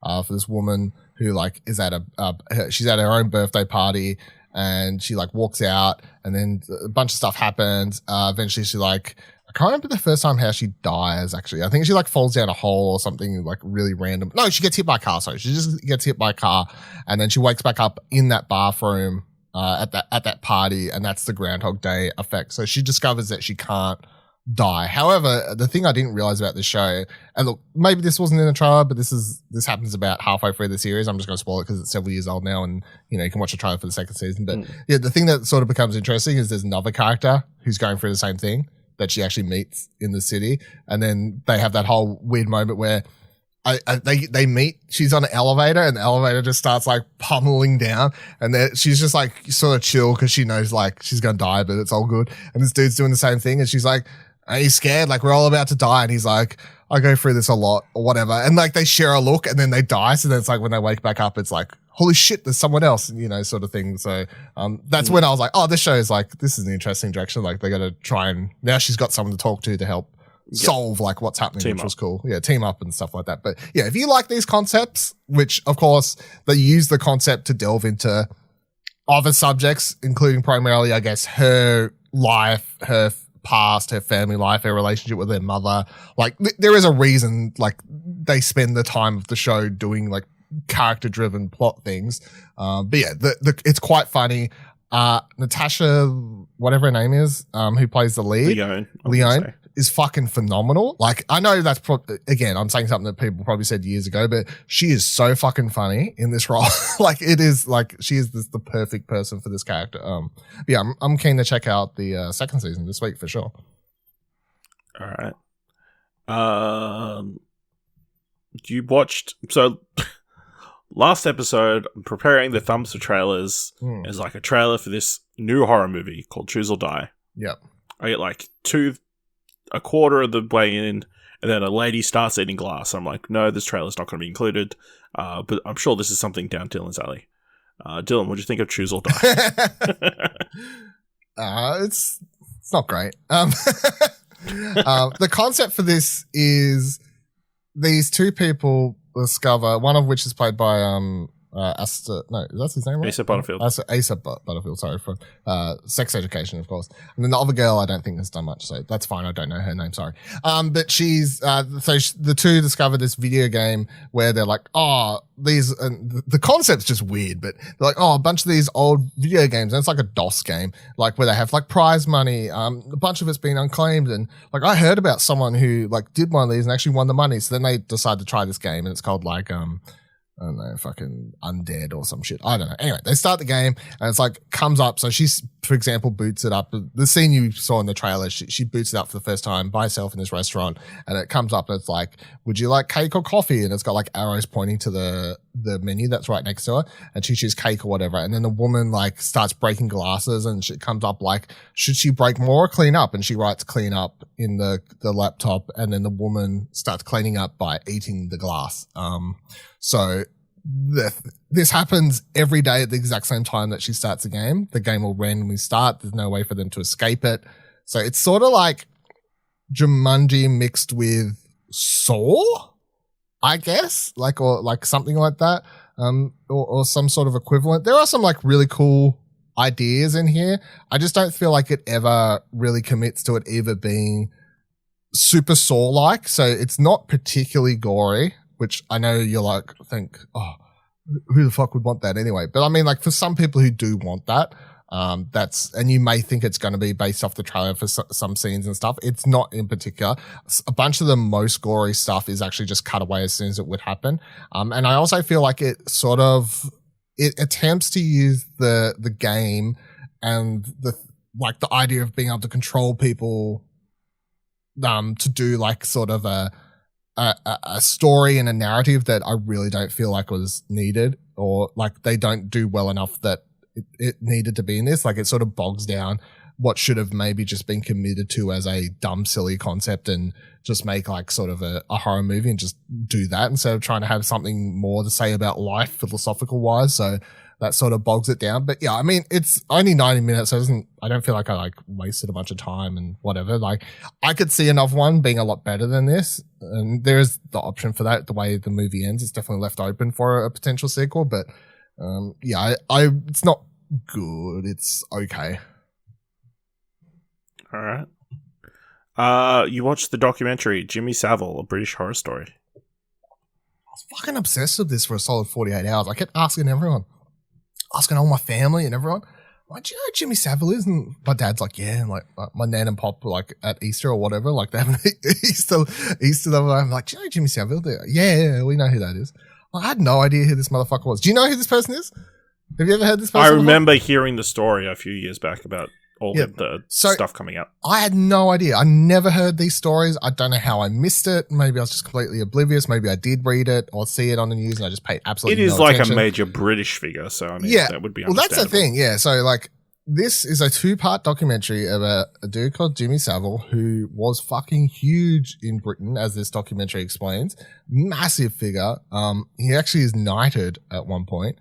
And again, this is documentary and real life. So look, I'm going to look all spoilers. Like I don't fucking care. Here's the reason to watch this. It is so interesting and such like a failure of the system that this dude goes through his entire life. He dies at like age 85 or some shit. And he dies as Sir Jimmy Savile, well loved, friends of the royal family, like British sort of hero. Then after his death, all this shit starts coming out. He was potentially raping people. He was sexually abusing people. Potentially, a lot of them being minors. All of that turns out to be true. The shit they uncover, they say about him, this dude is a nasty, nasty person who hopefully rots in hell because the stuff he did was terrible. And yeah, the fact that he never got his comeuppance is just so aggravating. Like, to be honest, like you watch it and you realize he died before anyone got any. It's like he got away his entire life. And then the way that they sort of point out, you can see all these times where you're like, why didn't anyone ever, and he'll joke about it. Like, like he'll say like sort of sex pesty sort of things. And it's that whole like, I guess like, oh, it's this fucking 70s. It's the 80s. Like, oh, he's a male. That was him. Like, oh, we love him. Like, you're like, oh, fuck, how did he get away with this for so long? Anyway, yeah. I would suggest watching this, especially if you're like me and you know absolutely nothing about this dude who apparently was super famous. But, yeah, I watched it all and I was just like, how the fuck, just, when you watch something and you're just like, how the fuck did I A, not know anything about this, and B, that is so fucked, like absolutely fucked that this person got away with this for so long. So yeah, I love how that's just me on Easter. Like, Jimmy Savile, yeah, he was fucking sexually abusing young children. Like, is that a good discussion point for Easter? Or like, because that's fucked. Yeah. How'd you not know? Yeah, yeah, it's a pretty messed up story. Yeah, change of tone. Yeah, you've played a few episodes of the new Netflix trivia game thing, Trivia Quest. Yeah, I gave it a go. I'm not doing any more. I've did the whole, you can do the Netflix thing now. You can actually get shit off your queue, which thank God for that. Like that, what a savior of a feature. Get that, and I kicked it off my Trakt as well. So I'm not doing any more. I did a few just to give it a go, but yeah, I mean, it is the very basic of trivia. I was hoping there'd be a bit more of an angle because it's like one of these interactive Netflix things, but there's really not. So like it starts, you meet a character like, oh, we're going to do trivia. Like, oh, there's an evil bad guy cartoon character introduced who's like captured all your friends or whatever. And you got to get the trivia questions right to save them, whatever. But that's about it. Like I really thought that in between the questions or something, maybe there'd be a bit more variety in the animations, but like the same animations and screens and stuff are used every episode. And I did like 6 episodes. They take about like say 5-6 minutes to complete. But I did like 5-6 episodes, I think, or something like that. And yeah, a lot of the same screens are used. The only one where something different popped up is one of the last ones I did was a Stranger Things focused episode. So at the start of that, they have like the main Stranger Things monster, whatever that thing's called, I don't know, I can't remember what it's called, but that thing shows up and like kidnaps another character, and they have like, that was the only episode where something new showed up. Otherwise, it's the same shit just repeated, and it's just typical trivia sort of questions. Like it'll have a different theme every episode, and then each round of topics will have a different subject under that. So like, for example, when they did Stranger Things, it'll still be like Stranger Things, but this round's like entertainment. So it's like more of a direct Stranger Things as a TV show question. Next one's like a sciencey sort of question related to Stranger Things, et cetera, et cetera, et cetera. Nah, it doesn't do enough to be like, I can just download something very similar to this on my phone and just do it there. Like, there's no reason to do this via Netflix. All right. Our boy Ronnie Chang's latest special, Speakeasy, released on Netflix. Gorgeous looking, like interesting set, like, or comedy club that obviously is just standing on a table. Yeah, where he's setting the set is pretty. It looks like he's sitting on a table. But yeah, it's kind of a stage in the middle of a bar where everybody's kind of seated around him. Yeah, it's just kind of more of the Ronnie Chang kind of humor. Definitely, if you've been following him on social media, where he pretty much challenges people almost to cancel him. He's bringing that energy to this special. Yeah, lots of fun bits. Including an extensive bit explaining why he doesn't like Britain, and also trying to get people to tell him what the worst race is. That's quite funny. Pretty amusing. And then also going into how the contraceptive pill works. Very informative, surprisingly. And also, blaming why are all these D students like trying to explain how the pandemic is working. That was like such a prolonged bit, but I found it so funny just to like bury these motherfuckers. He's like, there's people on Facebook telling you like not to wear masks and like the science and stuff. He's like, these are D students. Like they barely passed high school. What? You don't get a say. And then like every time I thought it would be like the bit was ending, he'd be like, why are we listening to these people? Like, yeah, I think I liked the first special more, but this was quite enjoyable as well. And just stylistically looks very impressive. Yeah, I'd agree. What do you think? I'd agree. His other Netflix special is better than this one, but I still enjoy this. I mean, I enjoy his humor. I enjoy his like sort of delivery and personality and stuff. So it's just more Ronnie Chang, but like on a table. So cool. Yeah, it's right. enjoyable, but I'd say that one was better. Yeah, but still worth watching if you like stand-up specials. Yeah. You've been watching something on Netflix called The Orbital Children. I finished What's it. that? Yeah. It's only a 6-episode thing, so it's done. It's a one and done. Love that for me. Because it is an anime, so I don't have to watch 26 million fucking episodes or some shit. But yeah, it's about, I'm trying to say it without spoiling because I can't remember what's in the first episode, but so it's about these people, so like they like sort of run, I guess it's like a theme park sort of thing on the moon. Like where they can, people can go up there and like live on the moon or whatever.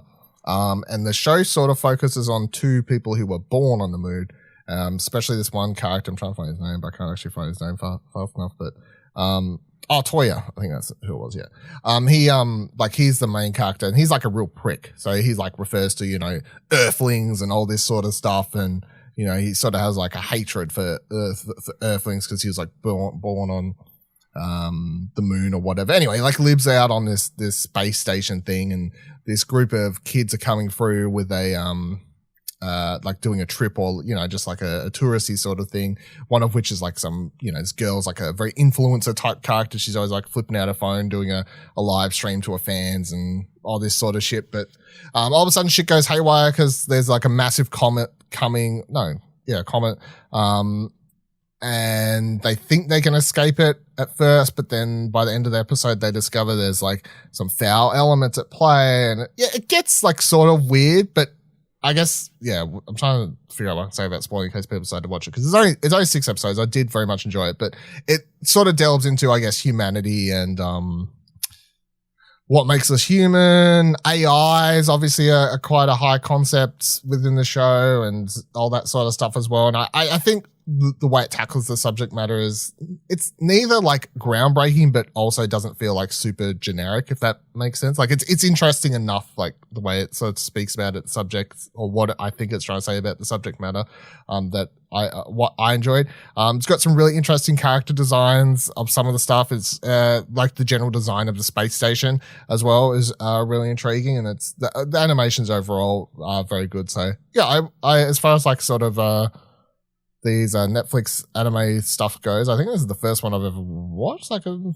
actual one. So yeah, it's from I watched it because it's, what's his name? Where is he? Mitsuyo Iso, or however you say it. He was like one of the lead animators, and he's mostly known for doing Neo Genesis and Ghost in the Shell. So I was like, sure, yes, I will watch this thing, give this a go. All right. Although weirdly, the other thing I found out quickly, we have it as like 6 episodes. I think, but in Japan they release it as 2 movies. 2 movies, yeah. Yeah. So I was like, I don't know, kind of would have worked better as 2 movies in my opinion after finishing it, but whatever. There you go. All right. That is everything that's been our watch history. What? And we've still got more stuff to talk about. That's why I can't get sick. It's like when I take holidays, you know? Like we just end up with so much to talk about. Mercifully, I don't have that many stories to talk about. So, of course, the big Warner DC, the Warner Discovery merger has gone through. We now have Warner Brothers Discovery. And the first thing on the agenda is the future of the DC Entertainment property. According to Variety, Discovery new CEO David Zaslav and top leadership have been toying with the idea of turning DC into its own solidified content vertical. The move would potentially affect DC feature film development in the Warner Brothers Picture Group, streaming services at Warner Brothers Television, and the creative arm within DC proper, all in an effort to have the disparate elements more closely aligned in order to maximize the value of the superhero stable, one often seen as punching up against Marvel. Pretty much, before the merger closed, Zaslav vetted candidates with experience in creating and nurturing blockbuster intellectual property with the goal of potentially finding someone to serve as a creative and strategic czar, similar to what Marvel has in Kevin Feige. Dylan, do you want DC to go in the direction of Marvel? Admittedly, they do say that they don't mind having projects like Todd Phillips' Joker, which don't necessarily fit within the canon or the same universe, but yeah. I think they do. Like, I don't need them to do, like, putting it that way, I would say, no, I don't need them to be Marvel. I think they quite often come out of stuff, like, as much as I don't like Joker, or thought it was just, like, okay, like, I just don't want them to not make movies like that, because they're, you know, different, and, you know, some people obviously love that movie or whatever, but the fact is, like, it's different, and it's a director's vision, and whatever. I like that.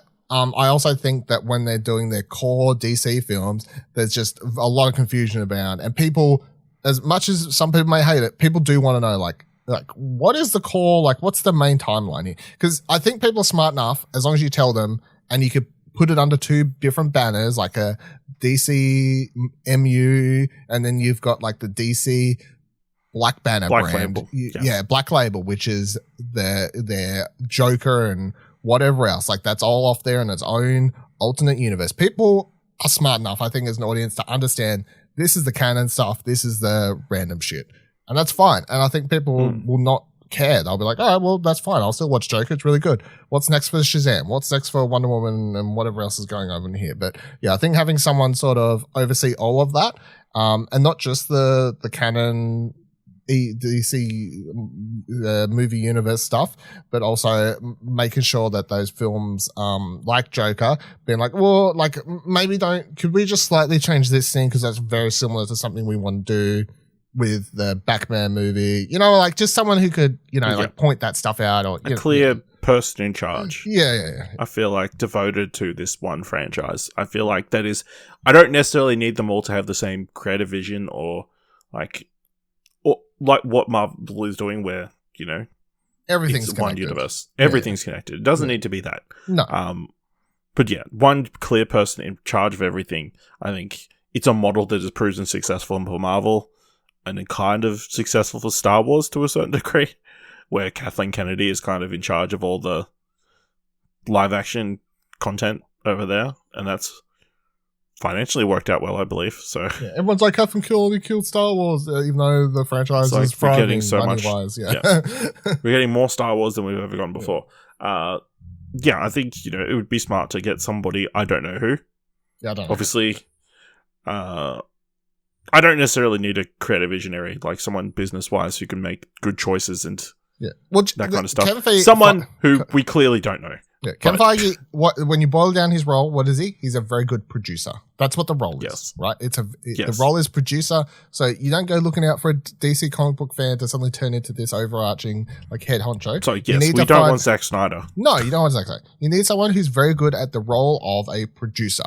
Someone who has history in that, who understands that role, because that's what it is. However, you then would need them to have some understanding of at least DC above, like, I know who Batman is. Like, unfortunately, I do think they need to know, like, enough about DC to understand the moving pieces, but I think the core part of that role is just being a good producer. That's what the role is.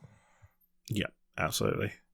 So hopefully, you know, with this merger, them not being involved with AT&T anymore, potentially move someone into the role, we'll get some more clear vision for the DCU going forward. Although they've been reasonably successful with their last few entries, so I mean, it's not like it's been a complete failure, but we'd hope for a few more hits than misses. So yeah, interesting story that's kind of been coming up in the last few weeks. Against method acting. A bunch of different actors have come out in the last few weeks against method acting. I'm just going to pull some quotes. Samuel L. Jackson told Collider, "It's a job of playing make-believe. You do it effectively and you do it in a way that's not harmful to you because it's a safe space. You're supposed to be able to safely come into this space, work, and give emotionally and not be harmed by it." Rob Pattinson said on it, you only ever see people do method when they're being an asshole, as he told Variety. Mads Mikkelsen told GQ UK, it's bullshit, but preparation you can take into insanity.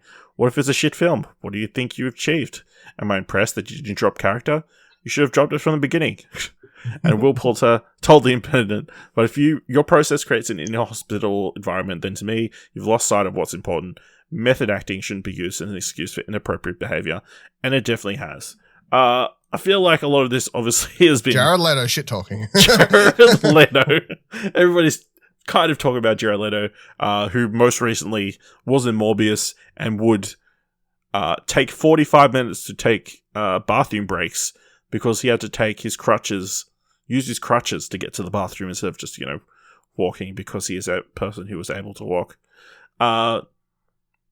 But obviously, I feel like Jared Leto as well, we've all heard stories of him on, Suicide Squad. What did you do on Suicide Squad?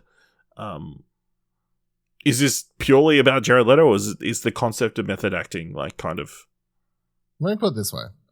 As someone who loved 30 Seconds to Mars in high school, Jared Leto is an absolute fuckwit. He is a cult leader, he is a weirdo, and he is an absolute nuisance who is only good in some movies, and then most of the time, his movies are shit. I don't know why we're all acting like he's the second coming of the greatest actor. You know what I mean? People are such a good actor. I'm like, he's good in a couple movies, and then the majority of stuff he's in, he's just average or bad. You know what I mean? And all these movies where he does this over the top method acting, are any of those movies good? No, they're all bad. So coming back to that quote of whichever one of those people just said it, like Samuel Jackson who was it? Will Paul? No, I don't know. Everyone is like, yeah, you done the method acting. What'd you get from it? It's wasting other people's time on Morbius. Mads, yeah. Wasting all this time on Morbius, being in utter pain for Morbius. For fucking Morbius. Let's be for real. It could have been good. Could have been good, Dylan. Fucking, this is one of those things where I'm like, yeah, I totally. And look, there are parts, I don't, with the whole method acting thing. So if I were to go Christian Bale, the Machinist, I don't know if that counts as method acting, because I don't know what people count as method acting these days. Is method acting when you're just Jared Leto where you won't break character? Or to me, method acting was where you're taking it that slight step further, where you're that doesn't mean you're not constantly playing the character, but you're just taking that extra step. So Christian Bale, the Machinist, got down, lost he was fucking 40 kilos or whatever, ultra thin, for that role. Took it that extra step. Robert Downey Jr. got his chipped tooth in Cape Fear, got it chipped for that role, actually at the dentist or whatever. You know what I mean? There's these sorts of extra mile steps where I'm like, you know what? That's not hurting anyone. That to me was method acting. That's what I thought method acting was, that extra mile there. This whole thing where people won't break character, it also reminds me of that documentary that on Netflix we talked about, the Jim Carrey one a couple of years ago, went over, where Jim Carrey plays Andy Kaufman and won't break character, and he's an absolute menace on the set as well. There's none of these stories are good. You never hear a good story about someone never breaking character, and it actually being a positive. I can't think of one. But yeah, if you want to go method acting with that chip tooth, sure. Losing all the weight, totally unhealthy. To a degree, I'm like, that is terrible. But also, do I think that's ultimately bad in comparison to this other stuff? No, because it's not. That's just Christian Bale, choosing to do that.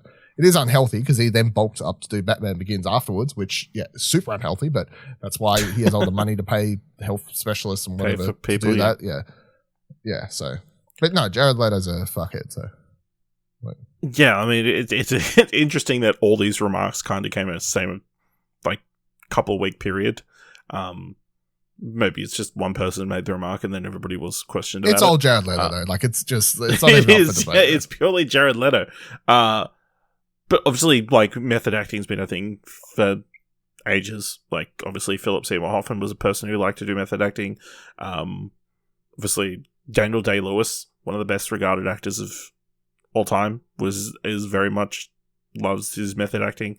That's that's classic method acting. That's not what that's Jared Leto maybe that's the thing. It's like that's classic in the Jared Leto. I mean, if you want to talk about, you could like another example people bring up that like is sort of viewed as a negative one, I guess, is the Heath Ledger like locking himself away to get into the role of the Joker, which some people then say, well, that's like what led him down that dark. I don't believe that. I think he already like had mental health. Actually, I did watch the Heath Ledger documentary. I Am Heath Ledger, which is quite interesting and like.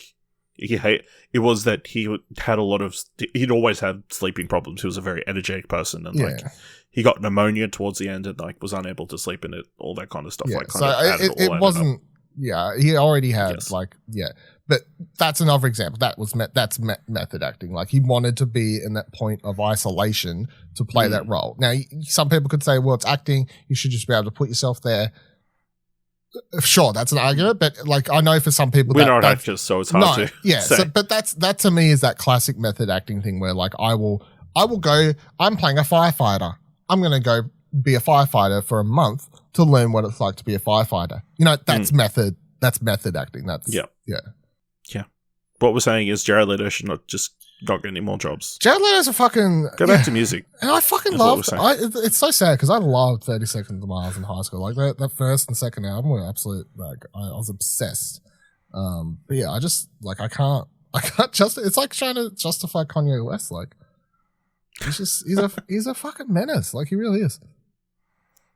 All right. This is a feel-good story. The Nimona was a movie that was put on hold by Disney after the shutdown by Blue Sky Studios after the merger. It was subsequently scrapped, but now it will finally see the light of day. Netflix announced that it will release the movie based on the graphic novel of the same name by N.D. Stevenson in 2023 after partnering with Annapurna Pictures on the production. Nimona originated at Blue Sky Studios, the animation studio behind the Ice Age movies, which was inherited by Disney in its acquisition of Fox film assets in 2019. Disney announced in 2021 that it would be shutting down the studio, leaving Nimona incomplete and its future uncertain. A person with knowledge of the production told Business Insider, which is what I'm reading this from, that Netflix and Annapurna didn't start from scratch. Much of what Blue Sky started with remains intact, and members of the Blue Sky creative team have stayed on the project. Nick Bruno and Troy Kwan, veterans of Blue Sky who directed the studio's Spies in Disguise, are directing Nimona. Patrick Osborne was previously set to direct the film while it was set up Blue Sky. A former Blue Sky staffer who was not involved in the Netflix production told Insider that Bruno and Kwan were heavily involved in Nimona, essentially acting as directors even long before Blue Sky was shut down. Crazy that an animated movie from another studio is getting picked up and released on Netflix. Of course, the other kind of interesting thing is Nimona follows the title character, a shapeshifter who helps a knight who was framed for a crime he did commit. The novel features LGBTQ themes. So it couldn't go on Disney Plus because of those. It could not go on Disney Plus, is what we're saying. But yeah, I'm pretty happy that, this is going to see the light of day, obviously. I was worried that, like, from the sound of it, it was like, oh, they're just starting from scratch. But it sounds like they're using a lot of the... using stuff from the previous production, which, is interesting.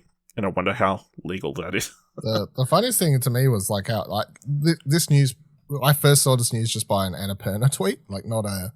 Like that's the account I saw, and like none of the other ones or whatever. So I was like scrolling down, like, and I thought it was a game thing at first or whatever, and then I was like, oh no, it's okay. Right, let me go Google this quickly. But yeah, I mean, the project sounds interesting. The little screenshot or whatever, the concept was it concept art or an actual, or whatever that was. I think concept art. Concept, yeah, like all of that looks interesting or whatever. Still a year away, so yeah. But overall, as you said, like it's just a feel good story of like obviously this project that. People were working hard on and would have had love for and whatever else is, and they thought was gone forever and now gets to see the light today, which is, that is a feel-good story. And hopefully it turns out to be really good because that'll even be better than if it turned out to be, average or bad. Then it's like, wow, what do we get excited for? But overall, this is a good story. And I see other people tweeting about Blue Sky Studios there for like solid couple hours and, their love for that studio and whatever else. And then, interestingly, the same day, I think there was like a trailer drop for that series of Ice Age short starring Scrat or whatever that character's name is. And then I think they released like the last thing they ever animated as part of Blue Sky Studios. Yeah, with him getting was him finally eating the nut. Yep, finally eating the nut. Not canon though. Or is it? No, not canon. Not canon. Okay. Because they're going to reboot it so he can keep chasing that nut forever. Yeah. Did you watch the trailer for that series? It looks kind of funny. No, I didn't. Yeah, so the series is like normal. The character's Scrat, right? Is it yes. Scrat? Yeah. Obviously, Ice Age was big when I just haven't watched any of them since the third one. Like they were big when I was younger, but I haven't kept up since then. So Scrat's like chasing after his nut or whatever they are. Usual thing. And then Acorn or whatever. Acorn, yeah. And then he finds a little Scrat, like a young baby Scrat or whatever. At first it's like, lovey-dovey in the trailer, like, we're going to be friends forever. Like, I don't know if the child's supposed to be related to, I don't know what the go is, but, like, well, but then they find another nut. Guess what? They're fighting over it. So, yeah. Typical sort of Ice Age Scrat humor, but yeah, looks pretty funny. Yeah, absolutely. So, hopefully this means good news for other, projects that could have been potentially cancelled at Disney during that period. Like, obviously, Mouse Guard was the other. I was about to say Mouse Guard's like the main one people want. So. That's the one that, got the rug pulled out of it. So, hope potentially, something could be there. Because apparently the voice cast is still the same in the Mona. And they would have assumed had to have recorded their vocals early based on what I know of animation. Like, matching mouths or whatever. But yeah, that's a good, feel-good story. All right, Dylan, let's give some thumbs to some trailers. Of course, you can check out all the links to the different trailers we're going to talk about in the show notes below. So let's kick things off with Conversations with Friends, written by Alice Birch, starring Joe Alwyn, Jemima Kirk, Sasha Lane, and Alison Oliver, from the award-winning team behind Normal People. Conversations with Friends follows Frances, a 21-year-old college student, as she navigates a series of relationships that forces her to confront her vulnerabilities for the first time. Dylan, did you ever watch Normal People? I did. I really liked it, and I need to go back and finish it. So that was the thing. So this is obviously based on a book by the same author. What did you think of the trailer? Yeah, I liked it. It looks really good. It looks like a adult. And I feel like there's two genres, right? There's like that college teen drama sort of stuff, and then there's like shows that look very similar, but they're dealing with like adult characters and themes, but they have the same sort of feeling as those teen shows, but they're for adults. Like that's what they're more well regarded. Yeah, that's what this comes across as. I like the general story.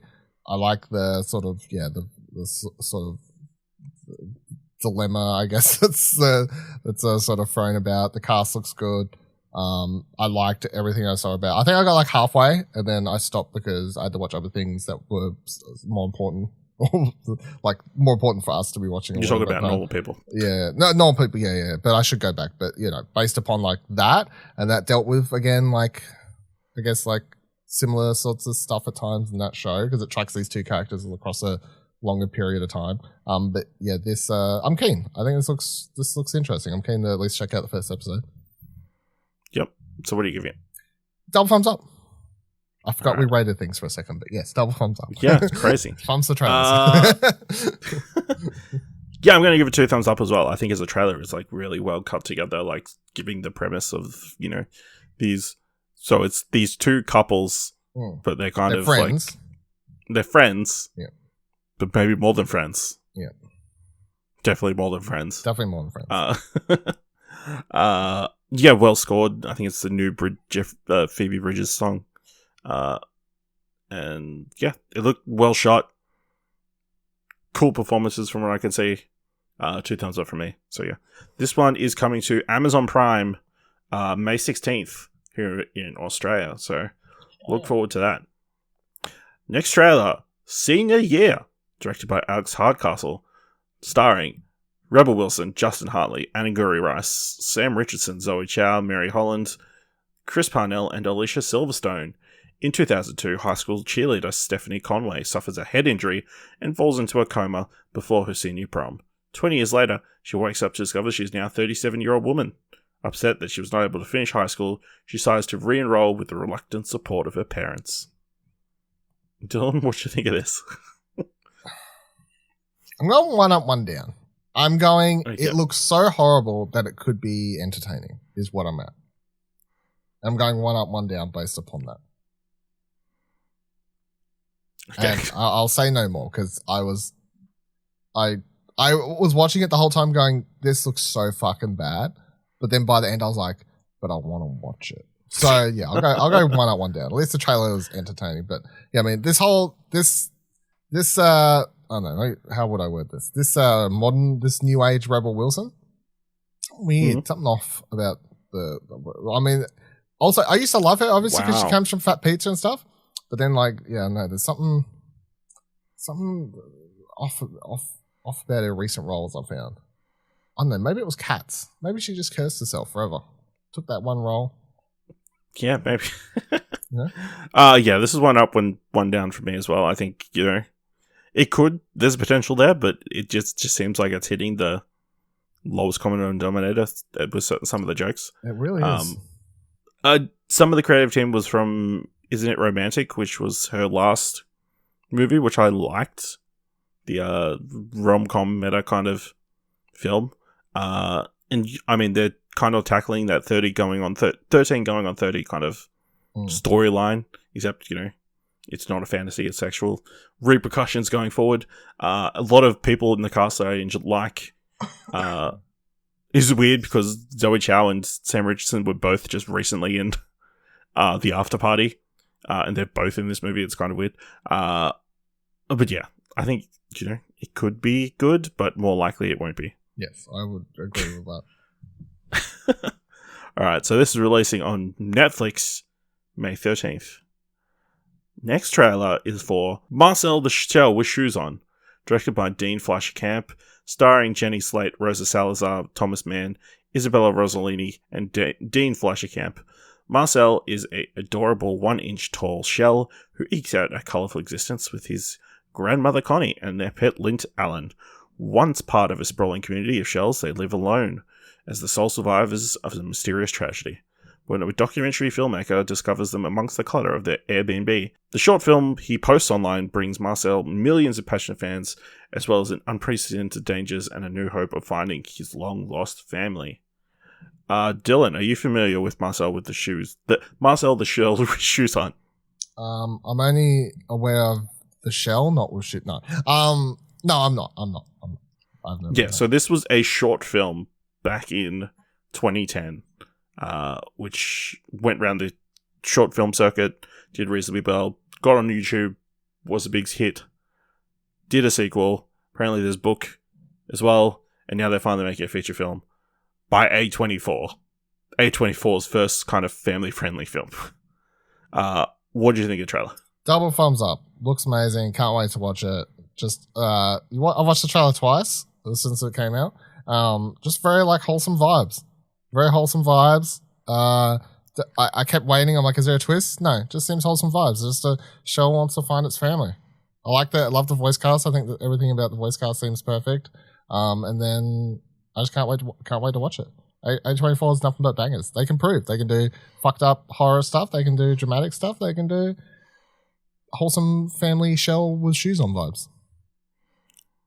Yeah, I was very unfamiliar with Marcel before this, but yeah, watching this trailer, it's super endearing and it's got that Paddington kind of energy to it.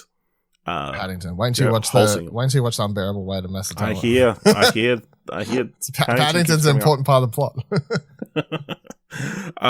Yeah, super endearing and enjoyable and just silly stuff, asking her, them loving 60 minutes, and him asking his grandmother to tick to the tick tick tick. Yeah.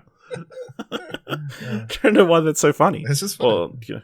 Or her whole thing about it all comes out in the wash. I mean, that's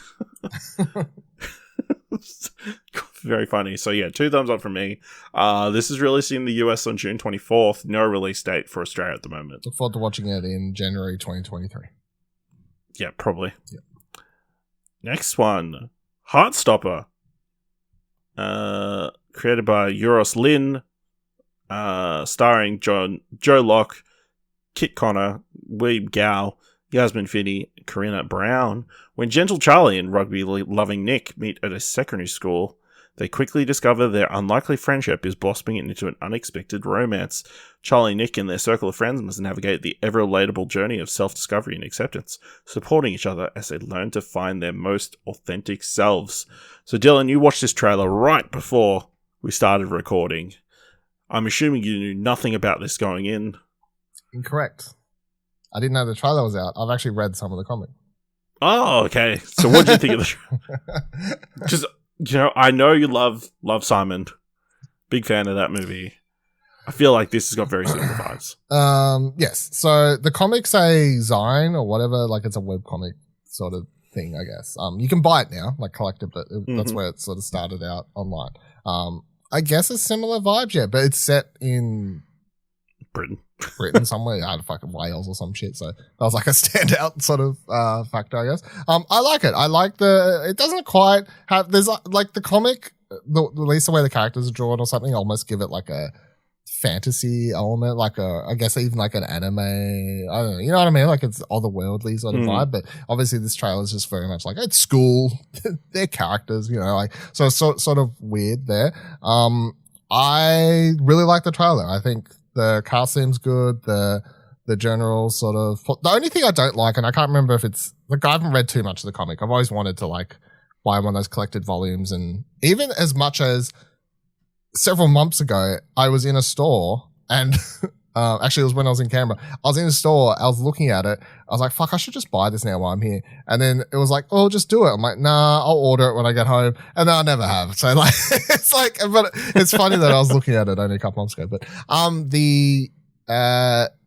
don't know if there's that one part where they have the whole like the characters being like homophobic plot line. And I don't recall having that from what I've read, or maybe it's in there as well. But that's the only thing that sort of annoys me, because I'm like, I just kind of, for these sorts of things, sometimes I'm like, I don't know, it depends how it's done. Like, at least in a trailer, it just sort of comes across not like, it just, I don't know, like stereotypical in a way that's not sort of interesting or offering anything new. You know what I mean? Like, just, it's like, oh, there's gay characters, so we got to have the dudes making like homophobic comments, which sometimes I'm like, well, like maybe just don't have that, like make up other things for the characters to have to deal with instead. You know what I mean? Like, why is the gay characters always have to deal with the homophobic thing? Like, sort of becomes boring to a degree. But anyway, I understand it's life like that. Obviously that happens, but it just becomes a thing sometimes. You know what I'm saying? Like, where if that's I understand. If that's the dilemma every time gay characters are in movies, like they could just deal with the same stuff other characters deal, like real world shit as well. You know, like it doesn't. I like the trailer as well. I thought it was well put together. The cast looks really solid. Although the trailer like kind of gives away the entire series. I feel like that's my only takeaway. It feels like that comic has a lot though. There's a lot of issues. I mean, there's a lot of source material. There's a lot of source material. So I don't know what directions it heads in. So this is 2 thumbs up from me, I think. Yeah, 2 thumbs up, I think I've got to say. Yeah, quite enjoyable and quite likable cast and everything. So this one is releasing 22nd of April. It's like later this week. Yep. Crazy. All right, last trailer for this week. Stranger Things Season 4. Created by Duffer Brothers. Starring Winona Ryder, David Harbour, Finn Wolfhard, Millie Bobby Brown, Kat Matazzaro, Caleb McLaughlin, Noah Schnapp, Sadie Sink, Natalia Dyer, Charlie Heaton, Joe Keery, Maya Hawke, Priya Ferguson, Cara Buono, and Brett Gelman. It's been 6 months since the Battle of Starcourt, which brought terror and destruction to Hawkins. Struggling with the aftermath, a group of friends are separated for the first time, and navigating the complexities of high school hasn't made things any easier. In this most vulnerable time, a new and horrifying supernatural threat surfaces, presenting a gruesome mystery that, if solved, might put an end to the horrors of the Upside Down. Dylan, it's been Ages. God only knows how long since For a long time. season 3. Although apparently it's only been 6 months. No. Definitely been. What did you think of this latest trailer for Stranger Things? 2 thumbs up. Looks fantastic. I love the scope of this trailer. I love how sort of it feels so much and it's earned it. It feels big. It feels like it knows that, like, as an audience, people care about these characters, and like this is the final chapter and we're headed towards the end game now, motherfuckers. And like it really has a vibe about it to that where like and again, yeah, it's earned that. It's got the ability to do that. You know, sometimes you watch trailers for new movies where they're acting like hot shit and you're like, look, I don't even know these characters. I don't fucking care. This one, totally all about it. I love how this trailer shows so much yet so little. Like, I feel like most of what we've probably seen is from the first episode, but like because the characters are all spread out and stuff like that, I guess like they can sort of afford to show so much. I love how you've got the high school stuff, you've got the, you know, the romance, everything we sort of love how the trailer starts with the shot of the grave for Billy. I like how that's not just sort of, it's not going to be this whole thing where, is her name Sally? Is that? I can't remember. This is like her name. Max. Sorry. I like how like they're not going to write off this whole thing where suddenly she's just over the death. I know, like, so I like how that's included. And I love how they're getting back to having some scary fucked up shit because we see the bad guy at the end and reading about how that's primarily practical effects and stuff. I love that shit. So all about that. Looks awesome. Double thumbs up. Can't wait. Yeah, 2 thumbs up from me. I think it looks fantastic. We're all super keen for more Stranger Things. It's been a while since we got that teaser. Lots of interesting imagery in there, like the full-on creepy Vecna bad guy at the end. Straight out of D&D. We get, you know, bits of each of the different characters. Freaking scored set to Journey's Separate Ways with a crazy synth version, which is intense and like perfectly set to the trailer, I think. Fantastically put together, so I'm very keen for season 4, which Part 1. I think, you know, to your delight, is being split into 2 parts. Love that shit. So, like, you know, so volume 1 of season 4 will be released May 27th, while volume 2 will be released July 1st, 2022. So 5-week wait between the parts. So, you know, we'll be able to talk about the first part here, then theorize a bit, what crazy stuff could be coming. Well, I mean, the thing is, like, yes, this is a joke, like a meme I complain about Stranger Things, like not having a weekly schedule, I feel at this stage. But imagine if it was weekly. And like how much, like, because it isn't. With this difference between them, you could almost watch one a week. Yeah, but the thing is, like, so Stranger Things season 3 drops. Do you know how much we talked about it on here? Once. We watched it. We would have talked about it in that one episode we recorded after it. That was it. You know, no prolonged discussion. As opposed to twice. Yeah, no. So as opposed to every episode in the Stranger Things podcast we would have done, you know, like, because you know we would have. Yeah, so it's true. They're missing out on getting more Explosion Network content. I'm sure that would have changed their mind. Yeah, so, you know, a month away, pretty much. So we get Stranger Things. Exciting. All right, let's wrap up this episode of What Do You Want to Watch with this week's top 3. Definitely in the top 3. So this week's top 3, I thought, you know, you got this big Nic Cage movie coming in which he plays himself. It's going to be very meta. Going to be lots of references to his career. Apparently that's not true, but I mean, still going to plow through with this segment. There's references. So. Plow through with this segment. So this is top 3 movies we should watch to prepare for the unbearable weight of massive talent. So, I have not watched the movie. Dylan has watched the movie. So, you know, I'm going to go first. And, you know, my number 3. Mine is more a hopeful list than an actual, like, realistic list. My number 3. 2010 film. Directed by John Turteltaub. Sorcerer's Apprentice. the great Disney movie, which he stars with Jay Baruchel and Teresa Palmer fighting against Alfred Molina. He's got magic. It's a take on the Fantasia, a likable, dumb magic movie. Do I need to see that movie before I see the new one? No. Oh, that's a shame. What's your number 3? My number 3 is Raising Arizona. Coen Brothers film. One of my favorite Coen Brothers films. Also one of my favorite Nic Cage movies. I think it's well worth watching, not because it's particularly referenced in this, but because it's one of Nic Cage's best comedy performances. And you get to see a side of him that, and I mean purposely funny, not crazy Nic Cage, let's all laugh at him in the fucking Wicker Man. Funny. So I think this is well worth watching to see that he has and can do comedy well coming into this comedy film. But yeah, Raising Arizona, one of the best Coen Brothers movies, underrated Nicolas Cage movie. Very good, very funny in it. I suggest watching it.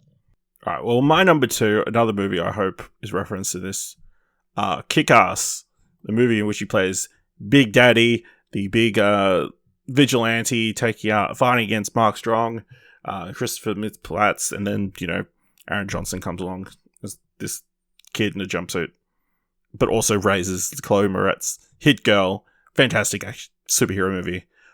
Nic Cage is great in it. Do we need to watch Kick-Ass before? No, you don't. What's your number 2?